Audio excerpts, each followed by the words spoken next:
Bismillahirrahmanirrahim. Today's topic of discussion is S1 MCQs point. This is the part 2 video. Start करते हैं. Okay, induction of anaesthesia के लिए दो तरह की ड्रग्स होती है, इनहेलेशनल और आईवी होती है. आईवी में प्रोपोफोल और इनहेलेशन में आपके सीवोफ्लोरिन आ जाता है. जो सक्सिनाइलकोलिन होता है डिपोलराइजिंग स्केलेटल मसल रिलैक्सेंट होता है. एंडोट्रैकियल ट्यूब की इंट्यूबेशन के लिए अप्लाई करते होते हैं, लेकिन ये मैलिग्नेंट हाइपरथर्मिया, हाइपरकैलेमिया और हाइपोटेंशन करा देता होता है. सक्सिनाइलकोलिन और सक्सामेथोरियम इन दोनों में क्या डिफरेंस है? दोनों एक ही चीज़ है. आईवी एट्राक्यूरियम ये एनेस्थीसिया को मेंटेन करने के लिए इस्तेमाल होता है. एयरवे को मेंटेन करने के लिए जाथस, Guedel airway, laryngeal mask, ETT, tracheostomy करते हैं. लेरिंजियल मास्क एयरवे में एस्पायरेशन अमोनिया के होने के ज़्यादा चांसेस होते हैं. Okay, correct placement of ETT, कि आपने सही ईटीटी प्लेस किया है तो कैसे चेक करोगे? एंड टाइडल CO2 कंसंट्रेशन को चेक करोगे. ओके, अगर आपने जीए इमरजेंसी में देना होता है तो आपने सैलिक मैन्यूवर को आपने रखना होता है. ओके, सैलिक मैन्यूवर और रिक्वायर्ड की कंप्रेशन करते होते हैं टू प्रिवेंट एस्पिरेशन. तो जो इमरजेंसी में एनेस्थीसिया देते हैं वो है रैपिड सीक्वेंस इंडक्शन होता है. हेलोथिन हेपाटोटॉक्सिक होती है. Most commonly used local anaesthetic lidocaine होता है, जिसको जाइलोकेन भी कहते हैं. Okay, most potent local anaesthetic bupivacaine होता है, लेकिन ये कार्डियोटॉक्सिक होता है. Okay, it can not be used IV. Okay, तो इसको सिर्फ इंट्राथीकल इस्तेमाल करना है स्पाइनल एनेस्थीसिया या एपिड्यूरल एनेस्थीसिया के लिए. सेफेस्ट लोकल एनेस्थेटिक प्राइलोकेन होता है, लेकिन आप इसको बेयर्स ब्लो के लिए इस्तेमाल करते होते हैं. लोअर लिम्ब में कभी भी इस्तेमाल नहीं करोगे, अदरवाइज ज़्यादा टॉक्सिसिटी होती है, मैथीमोग्लोबिनीमिया हो जाएगा. Fentanyl, remifentanil ultra short acting opioids होती है, टीवा में इस्तेमाल होती है. Total intravenous anaesthesia. ओके, जो हाईएस्ट स्टेप होता है WHO स्टेप लैडर में ओरिजिनल ब्लॉक आ जाते होते हैं. क्लियर? सही हो गया. जो फर्स्ट स्टेप होता है सिंपल एनाल्जेसिक्स आते हैं, एस्पिरिन, पैरासीटामोल, एनसाइड्स आ जाती है, TCA और एंटी कन्वल्सेंट है. सेकंड स्टेप के अंदर आपकी इंटरमीडिएट स्ट्रेंथ वाली आ जाती है, लाइक कोडीन, ट्रामाडोल, डेक्स्ट्रोमेथोर्फान. ठीक है. और थर्ड स्टेप पे आपके मॉर्फिन आ जाता होता है. इसके बाद आप जनरल सर्जरी पल्स वगैरह देख लेते हैं. टाइडी वुंड प्राइमरी क्लोजर करना है. अगर अनटाइडी वुंड है, 6 घंटों से कम का है, तो आपने इसको टाइटी में कन्वर्ट कर देना है और प्राइमरी क्लोजर करते होते हैं. और अगर 6 घंटों से ज़्यादा का है तो डिलेड प्राइमरी क्लोजर करते होते हैं. कोई भी फेस पे वुंड है तो आपने इसकी प्राइमरी क्लोजर करनी होती है, बिकॉज फेस पे क्या होती है, ब्लड सप्लाई रिच होती है. क्लियर? जब ये वुंड की मैनेजमेंट करनी है तो आपने एडवांस ट्रोमा लाइफ सपोर्ट को फॉलो करना होता है. कैसे, क्या क्या चीज़ें होती है? Control of external haemorrhage, airway, breathing, circulation, disability, exposure. Okay, इसके बाद अनटाइडी टाइडी वुंड है तो आपने जो तमाम डैमेज टिश्यू है उसको रिपेयर करना होता है और वेसल्स का आपने स्विचर करना होता है. क्लियर? सही हो गया. और वेसल्स को स्यूचरिंग कैसे करोगे? नायलॉन से या प्रोलीन से, मेनली प्रोलीन होता है. तमाम बाइट वुंड पे आपने एरोबिक और एनारोबिक प्रोफिलैक्सिस देनी होती है बैक्टीरिया वगैरह की. जो डी ग्लविंग इंजरी होती है क्रश या एवलियन फोर्स की वजह से होती है, जिसमें जो स्किन होता है और जो सबक्यूटेनियस टिश्यू होता है ये स्ट्रैप ऑफ हो जाएगा और जो अंडरलाइन टिश्यू है वो एक्सपोज हो जाएगा. इसमें आपने सीरियल एक्सीजन करनी होती है जब तक कि आपको वाइबल टिश्यू ना मिल जाए. डी ग्लविंग के अंदर सीरियल एक्सीजन करते होते हैं और फिर आपने वाइबल टिश्यू मिल जाता है तो आपने स्प्लिट स्किन ग्राफ्ट इस्तेमाल करते होते हैं इस जगह को कवर करने के लिए. प्रेशर सोर 5% हॉस्पिटलाइज पेशेंट में होते हैं. मोस्ट कॉमन साइट कौन सी होती है? स्कियम, क्रेटेट्रोकांटर, सैक्रा में देखने को मिलती है. वैक्यूम असिस्टेड क्लोजर में -125 प्रेशर होता है. प्रेशर सोर की मैनेजमेंट में इस्तेमाल करते हैं. मोस्ट कॉमन क्रॉनिक वुंड तो वो लेग अल्सर होता है. मोस्ट कॉमन लेग अल्सर वो वीनस अल्सर होता है. Most common cause of Venus leg ulcer ambulatory Venus hypertension की वजह से होता है, because of varicose when. Okay, इसके बाद जो बिस्गॉट रेजिमेन होता है वीनस अल्सर की मैनेजमेंट के लिए इस्तेमाल होता है. इसमें क्या होता है? इलास्टिक कंप्रेशन होता है और लेग की एलिवेशन होती है. कंपार्टमेंट सिंड्रोम ब्लंट ट्रॉमा में होता है. ओके, और इसमें 6 पीस होते हैं आर्टीरियल ओक्लियन की वजह से, like pallor, pain, pallor, paraesthesia, poikilothermia, paralysis और पोइकिलोथर्मिया या पल्सलेसनेस ये आपको देखने को मिलती होती है. मोस्ट इंपॉर्टेंट फीचर क्या होता है? Pain on passive movement. Passive movement जो कि आप खुद अपने हाथ से उसको मूव करा दोगे. ओके, या कोई कंपार्टमेंट सिंड्रोम का पेशेंट जल्दी आ गया तो अपने फेशियोटमी करना है, अगर लेट आया तो एम्पुटेशन करनी होती है. Keloid is due to proliferation of immature fibroblastic tissue और ये वुंड की ओरिजिनल बाउंड्री से एक्सटेंड करता होता है. Okay, most common site of keloid तो स्टर्नम होता है. Most effective treatment of keloid क्या होता है? सर्जिकल एक्सीजन करना होता है और इंट्रालीजनल स्टेरॉइड आपने देने होते हैं. ओके, इसके बाद basic principle of abscess management. तो जहाँ भी एब्सेस होती है आपने इंसिजन करना और ड्रेनेज करना होता है. लेकिन कोल्ड एब्सेस के केस में आप क्या करते होते हैं? एस्पिरेशन करते होते हैं, नॉन डिपेंडेंट एस्पिरेशन करते होते हैं. सर्जिकल साइट इन्फेक्शन को आप मैनेज कैसे करते हैं? डिलेड प्राइमरी क्लोजर से करते हैं. अगर किसी को सर्जन कोई HIV से कंटामिनेटेड हो गया तो पोस्ट एक्सपोजर प्रोफाइलैक्सिस लेते होते हैं एंटी रेट्रोवायरल ड्रग की for at least 1 month. Cutting needles और हॉलोस. ओके, जो कटिंग नीडल्स होती है, जो हॉलो होते हैं, ये स्किन और एपोन्यूरोसिस को कट करने के लिए इस्तेमाल होते हैं. Round body needles. ओके, जो कटिंग नीडल्स होते हैं स्किन और एपोन्यूरोसिस के लिए. Round body needles laparotomy wounds के लिए, इंटेस्टिनल रिसेक्शन और एनास्टोमोसिस के लिए इस्तेमाल होते हैं. ओके, अब जो हॉलो या कटिंग नीडल्स होती है इसमें HIV के ट्रांसमिशन के ज़्यादा चांसेस होते हैं. दैट इज़ वाई आपने राउंड बॉडी नीडल्स इस्तेमाल करनी है. अगर आप HIV में ऑपरेट कर रहे हो तो HIV के ऑपरेशन में आपने राउंड बॉडी नीडल्स इस्तेमाल करनी होती है. विक्राइल सुचर का सबसे अच्छा नोट होता है तो आप इसको गट के एनास्टोमोसिस के लिए इस्तेमाल करते होते हैं. पोरोलिन मोनोफिलामेंट होता है. क्लियर। और इसको वेसल्स की रिपेयर के लिए इस्तेमाल करते होते हैं, क्लियर, सही हो गया।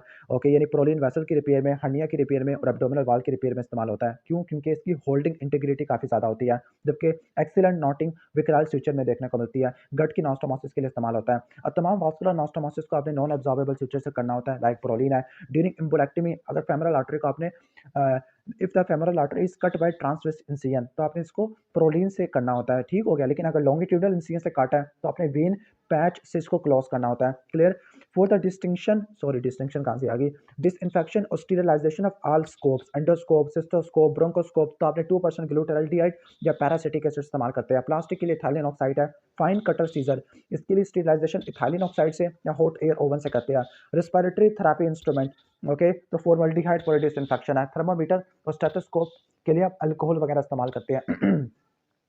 The site from where split thickness graft, okay, split thickness graft को थियर्स ग्राफ्ट भी कहते हैं, ओके, ठीक हो गया। अब जो स्प्लिट थिकनेस ग्राफ्ट होता है उसमें थोड़ा बहुत डर्मिस बच जाता है, दैट इज वो जगह हील कर जाती है, तो ये लार्ज सर्फेस एरिया के लिए इस्तेमाल होता है, फॉर मेकिंग मैश वर्क है, ओके। और इसको लार्ज लेग के वुंड में भी इस्तेमाल कर सकते हैं, लेकिन ये कॉस्मेटिक सर्जरी में कभी इस्तेमाल नहीं होगा, ओके। बड़ों में आप थाई से लोगे, बच्चों में बटक से लोगे। फुल थिकनेस ग्राफ्ट को वुल्फन ग्राफ्ट भी कहते हैं, स्मॉल एरिया को कवर करने के लिए इस्तेमाल होता है, लेकिन ये बेटर कॉस्मेटिक होता है, फेशियल वुंड के लिए इस्तेमाल करते हैं, okay. Graft can only be applied to that area जिसके पास वास्कुलर सप्लाई होती है, क्योंकि ग्राफ्ट के पास तो अपनी ब्लड सप्लाई होती नहीं है, फ्लैप के पास अपनी ब्लड सप्लाई होती है। अगर फ्लैप की कोई नॉन ब्लड सप्लाई हो, कुछ जानी पहचानी है तो एक्सियल होता है, अगर नहीं जानी पहचानी तो रैंडम फ्लैप होता है। To lengthen the minor scar की लेंथनिंग के लिए और स्मॉल फ्लेक्शन डिफॉर्मिटी के लिए जी प्लास्टिक करते हैं, क्लियर। जी प्लास्टिक माइनर स्कार को लेंथ करने के लिए और स्मॉल फ्लेक्शन डिफॉर्मिटी के लिए, जबकि स्कार को रिलीज करने के लिए और फ्लेक्शन डिफॉर्मिटी के लिए, ओके, तो वी वाई प्लास्टिक होती है, ठीक है। जो ग्राफ्ट सर्वाइवल होती है रेसिपिएंट एरिया में, वो फर्स्ट 48 आवर में इम्बाइबेशन पर डिपेंड करती होती है, ओके। फ्लैप मसल हो सकता है, बोन हो सकता है, नर्व हो सकता है, टेंडन हो सकता है। जो मसल का फ्लैप होता है ब्रेस्ट की रिकंस्ट्रक्शन के लिए इस्तेमाल होता है, बोन का फ्लैप पेडिकल फ्लैप होता है लाइक फिबुला, नर्व का फ्लैप स्यूरल नर्व होता है, टेंडन का फ्लैप पामालिस लॉन्गस होता है। Most common organism responsible for graft rejection तो स्ट्रेप्टोकोकस होता है।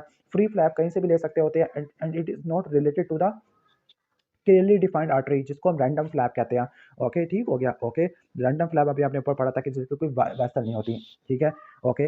Free flap can be is taken from an area and is anastomosed on a recipient area with another vessel, ये किसी और वैसल के साथ मिला देते होते हैं, ओके, ठीक हो गया। तो ऑलमोस्ट ये वाला हो जाएगा। ऊपर हमने फ्री फ्लैप और रैंडम फ्लैप वगैरह पढ़ लिया था, सही है, okay.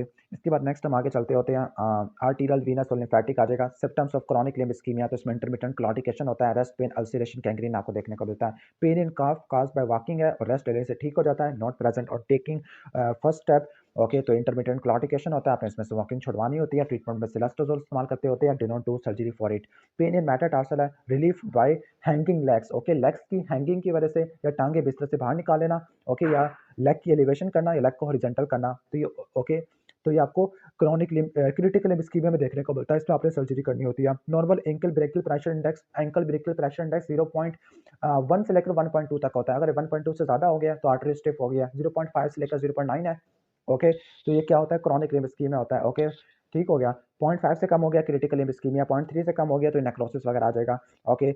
All symptoms and sign of chronic limb ischemia mentioned in zero, okay, are the indication of, okay, पता नहीं जीरो लिखा हुआ है यहाँ पर, other indication of surgery except claudication, यानी क्लॉटिकेशन वगैरह में आप सर्जरी नहीं करते होते। सिलेस्टोजोल आपने इस्तेमाल करनी है। सर्जिकल ऑप्शन आपके बाईपास या लंबर सिम्पैथेक्टमी होती है for the bypass of large vessel like aorto iliac, और इसके अलावा अयोर्टो बाइफिमोरल, ठीक हो गया।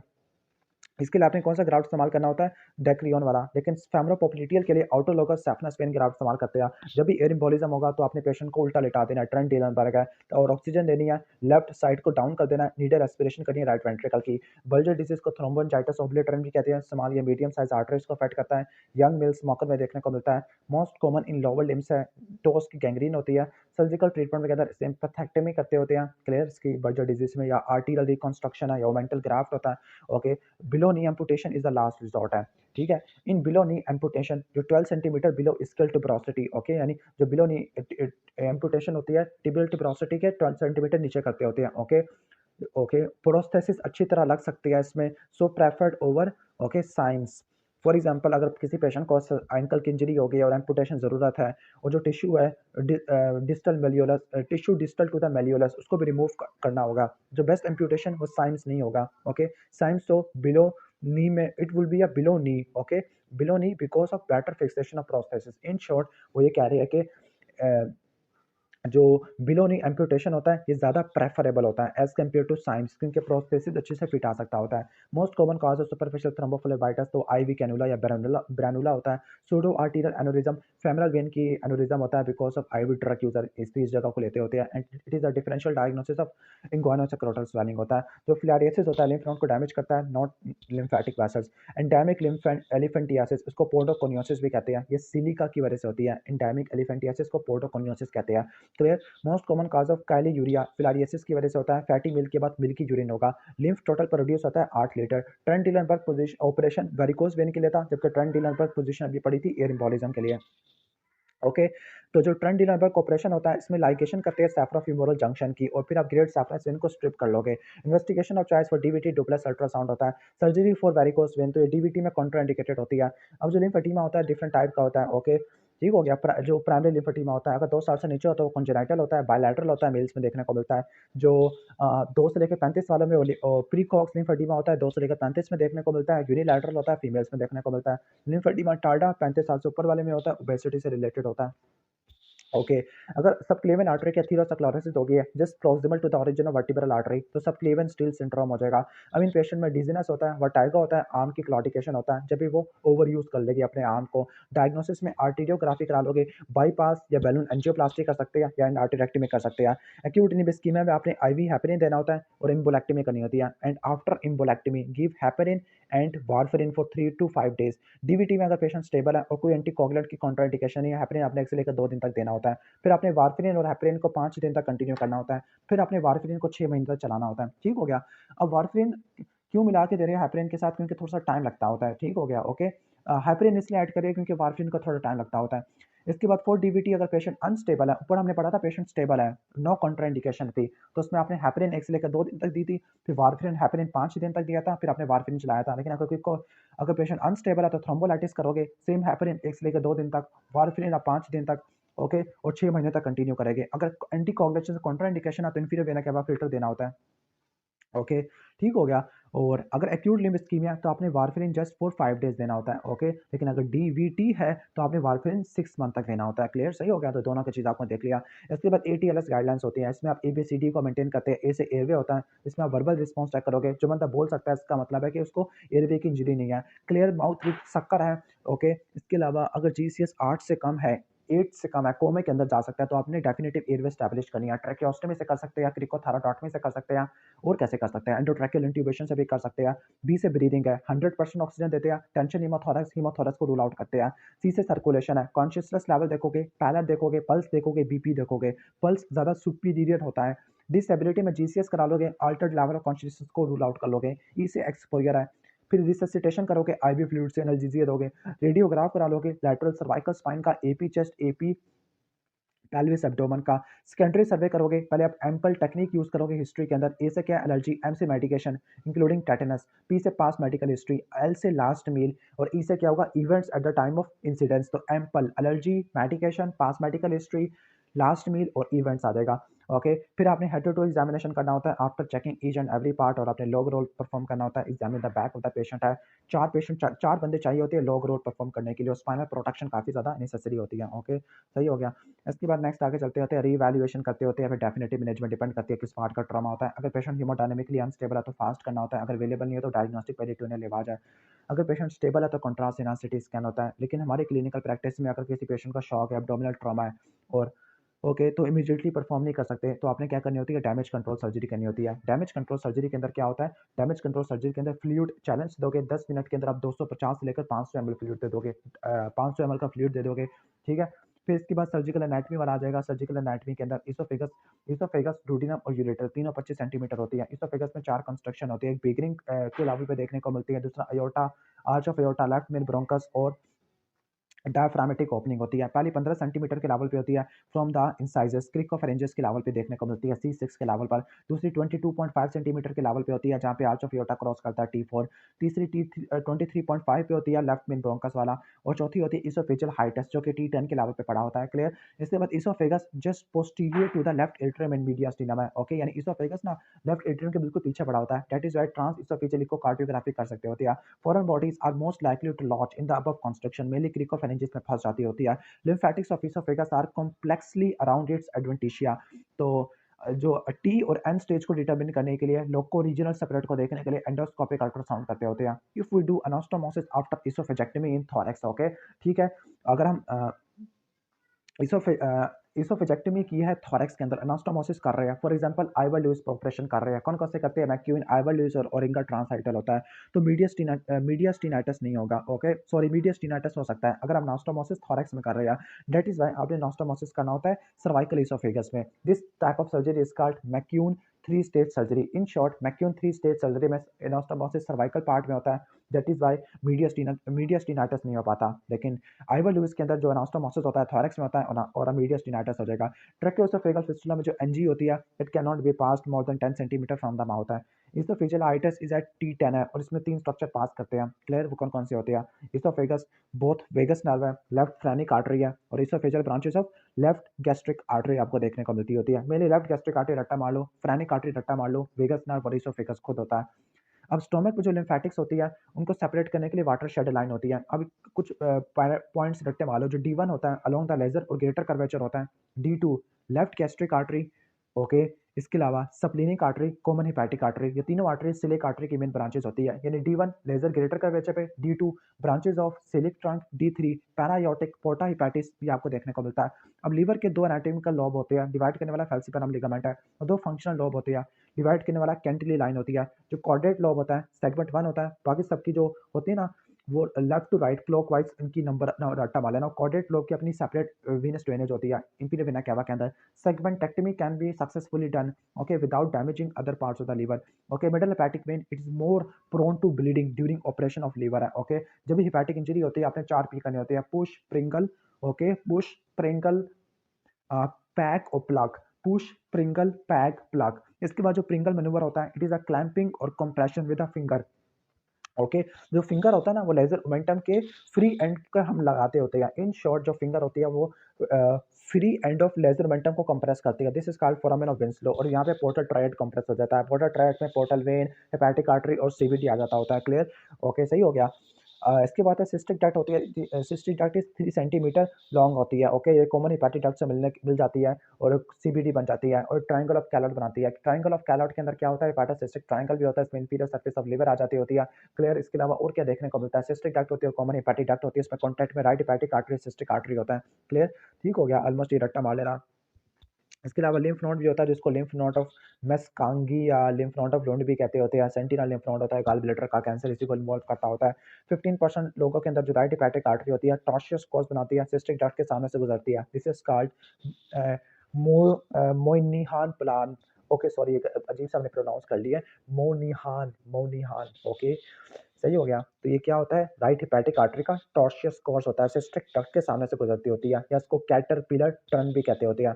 अब इसकी क्या इंपॉर्टेंस होती है, बिकॉज कोलिसिस्टेक्टमी में यहीं से ज़्यादा ब्लीडिंग देखने को मिलती है। जो थायराइड का वेट होता है 25 ग्राम होता है। थायराइडेक्टमी में कॉलर इंसिजन देते हैं 2 finger above the suprasternal notch, okay. Suprasternal notch से 2 फिंगर ब्रेथ ऊपर देते होते हैं, ओके। और स्किन को आपने रिट्रैक्ट करना होता है जोल्स रिट्रैक्टर से, क्लियर। और सबक्यूटेनियस टिश्यू, फिर आप सबक्यूटेनियस टिश्यू को रिट्रैक्ट करोगे, प्लेटिस्मा को काटोगे, वर्टिकल इंसिजन दोगे, स्ट्रैप मसल को दोबारा काटोगे, रिट्रैक्ट करोगे जॉइंट रिट्रैक्टर से, प्रीट्रैकियल फेशिया को काटोगे और मोबिलाइज कर दोगे।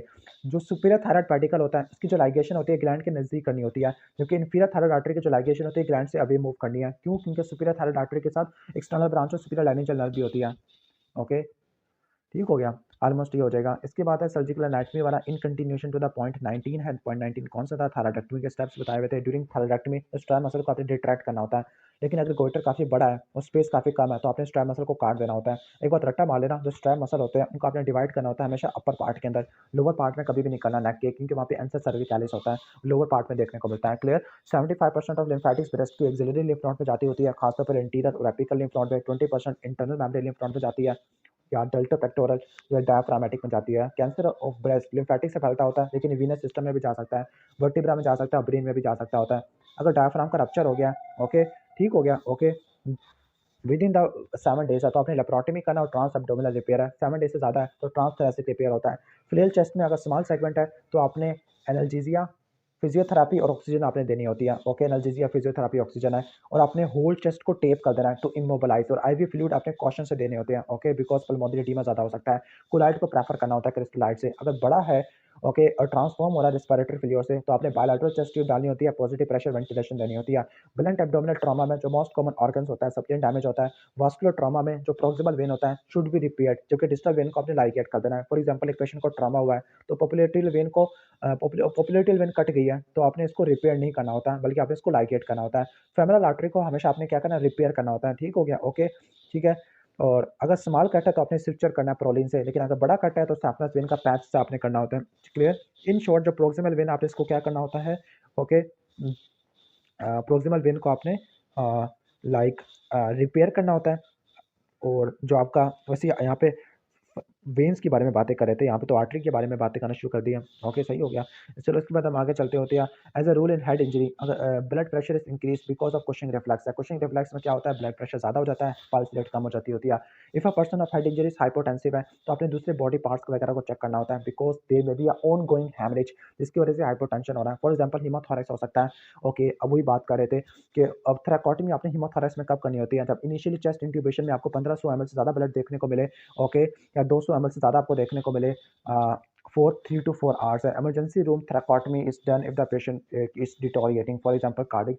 ओके, यानी इमरजेंसी में कब करते होते हैं, जब पेशेंट डिटोरिएट हो रहा है। फॉर एग्जांपल, कार्डिक टेम्पोराट के अंदर, कार्डिक टेम्पोराट में कार्डिक मसाज में करते हैं, और कंट्रोल ऑफ हैमरेज, तो 3C रट्टा मारने हैं। थ्रैकोटमी में cardiac tamponade, cardiac massage, control of haemorrhage है। और लास्ट में प्लान्ड थ्रैकोटमी भी हम कर सकते होते हैं। इमरजेंसी का तो बता दिया, कार्डिक टेम्पोराट, कार्डिक मसाज और कंट्रोल ऑफ हैमरेज।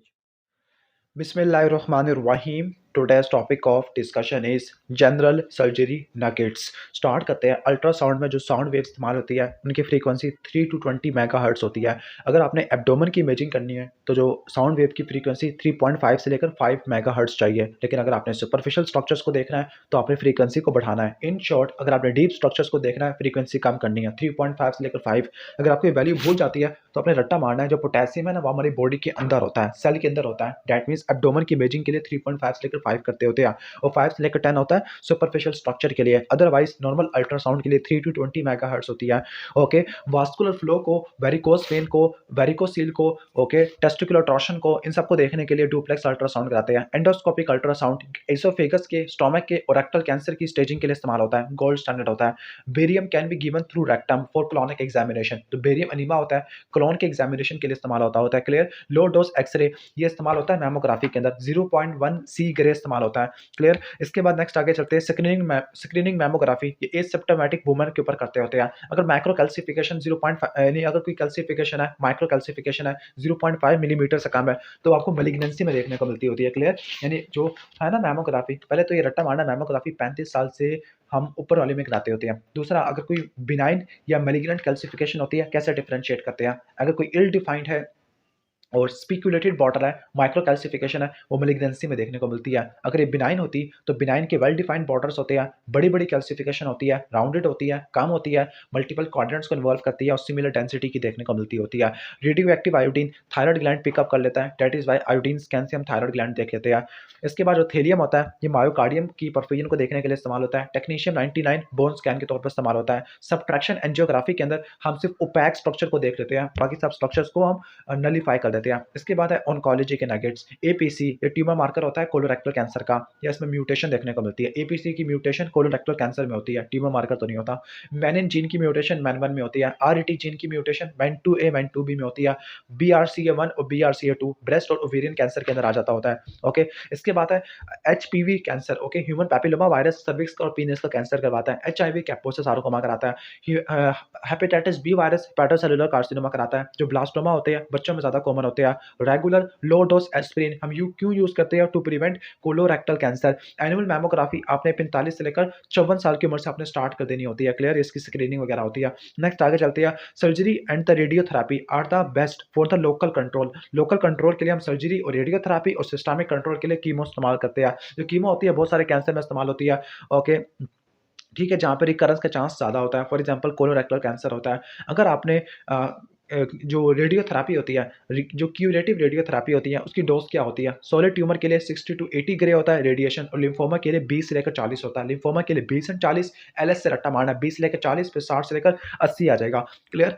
इसके बाद है इन जनरल जो रीपॉपुलेशन होती है begins 4 to 6 week after the delivery of radiation. ये ना रेडियोथेरेपी के 5 आर बता रहे होते हैं। ओके, वो 5 आर कौन-कौन से होते हैं जब हम रेडियोथेरेपी अप्लाई करते होते हैं? फॉर एग्जांपल आपने याद रखना है कि रिपेयर होता है, रिपेयर, रीऑक्सीजनेशन, रीपॉपुलेशन, रीडिस्ट्रीब्यूशन और रेडियो सेंसिटिविटी। तो इसमें जो रेडियो पॉपुलेशन है ना, रीपॉपुलेशन, वो 4 टू 6 वीक में देखने को मिलती है। ट्रस्टोजोमाब HER2 रिसेप्टर के लिए इस्तेमाल होता है। बायलैटरल ऑर्किडेक्टमी प्रोस्टेट के कैंसर के लिए इस्तेमाल करते हैं। टोमैक्सोफिन ब्रेस्ट के कैंसर में करते हैं। प्री मेनोपॉजल वाले में, पोस्ट मेनोपॉजल वाले में तो टोमैक्सोफिन वगैरह नहीं बल्कि एनास्ट्राजोल इस्तेमाल करते हैं। फ्लूटामाइड प्रोस्टेट कैंसर में इस्तेमाल करते हैं। इसके बाद नगेट्स आ जाते हैं। आर्टेरियल हैमरेज ब्राइट रेड होता है, वेनस हैमरेज डार्क होता है, कैपिलरी हैमरेज ब्राइट रेड होता है, स्लो ऊजिंग होती है। Primary haemorrhage at the time of operation है, reactionary haemorrhage within 24 hour है, सेकेंडरी हैमरेज 7 टू 14 डेज में देखने को मिलता होता है। Clot of size of clench fist. Okay, जो क्लेंच फिस्ट का जो क्लॉट होता है ना, वो आपके 500 ml के बराबर होता है। पेल्विक फ्रैक्चर की वजह से रेट्रोपेरिटोरल हीमाटोमा होता है, और पेल्विक फ्रैक्चर में तकरीबन 2 लीटर तक ब्लड लॉस हो जाता है, जबकि क्लेंच फिट के बराबर का क्लॉट 500 ml का होता है। डायथर्मी एक छोटी ब्लीडिंग वेसल की सीलिंग के लिए इस्तेमाल होती है। इनिशियल फ्लूइड थेरेपी के अंदर आपने जो फ्लूइड इस्तेमाल करने होते हैं 1 से लेकर 2 लीटर अडल्ट के लिए, और पीरियड्स के लिए 20 ml पर केजी आ जाता है।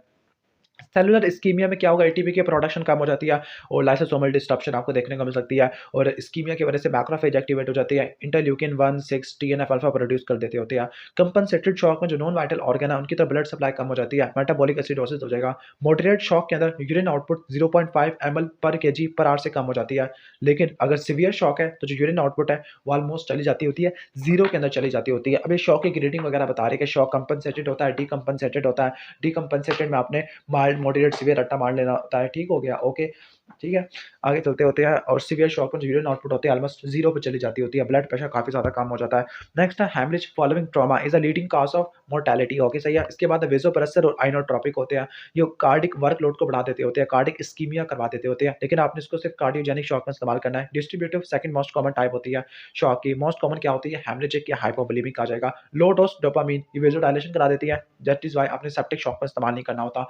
जनरल सर्जरी के नगेट्स वगैरह स्टार्ट करते हैं ब्लड ट्रांसफ्यूजन के। ओके, इसके बाद नेक्स्ट आगे चलते हैं। जो स्टोरेज टेम्परेचर होता है होल ब्लड का, पूरा जो ब्लड है उसका जो स्टोरेज टेम्परेचर होता है वो 4 होता है, +-2, और उसको स्टोर कर सकते हैं 35 से लेकर 40 दिनों तक। ओके, ठीक हो गया?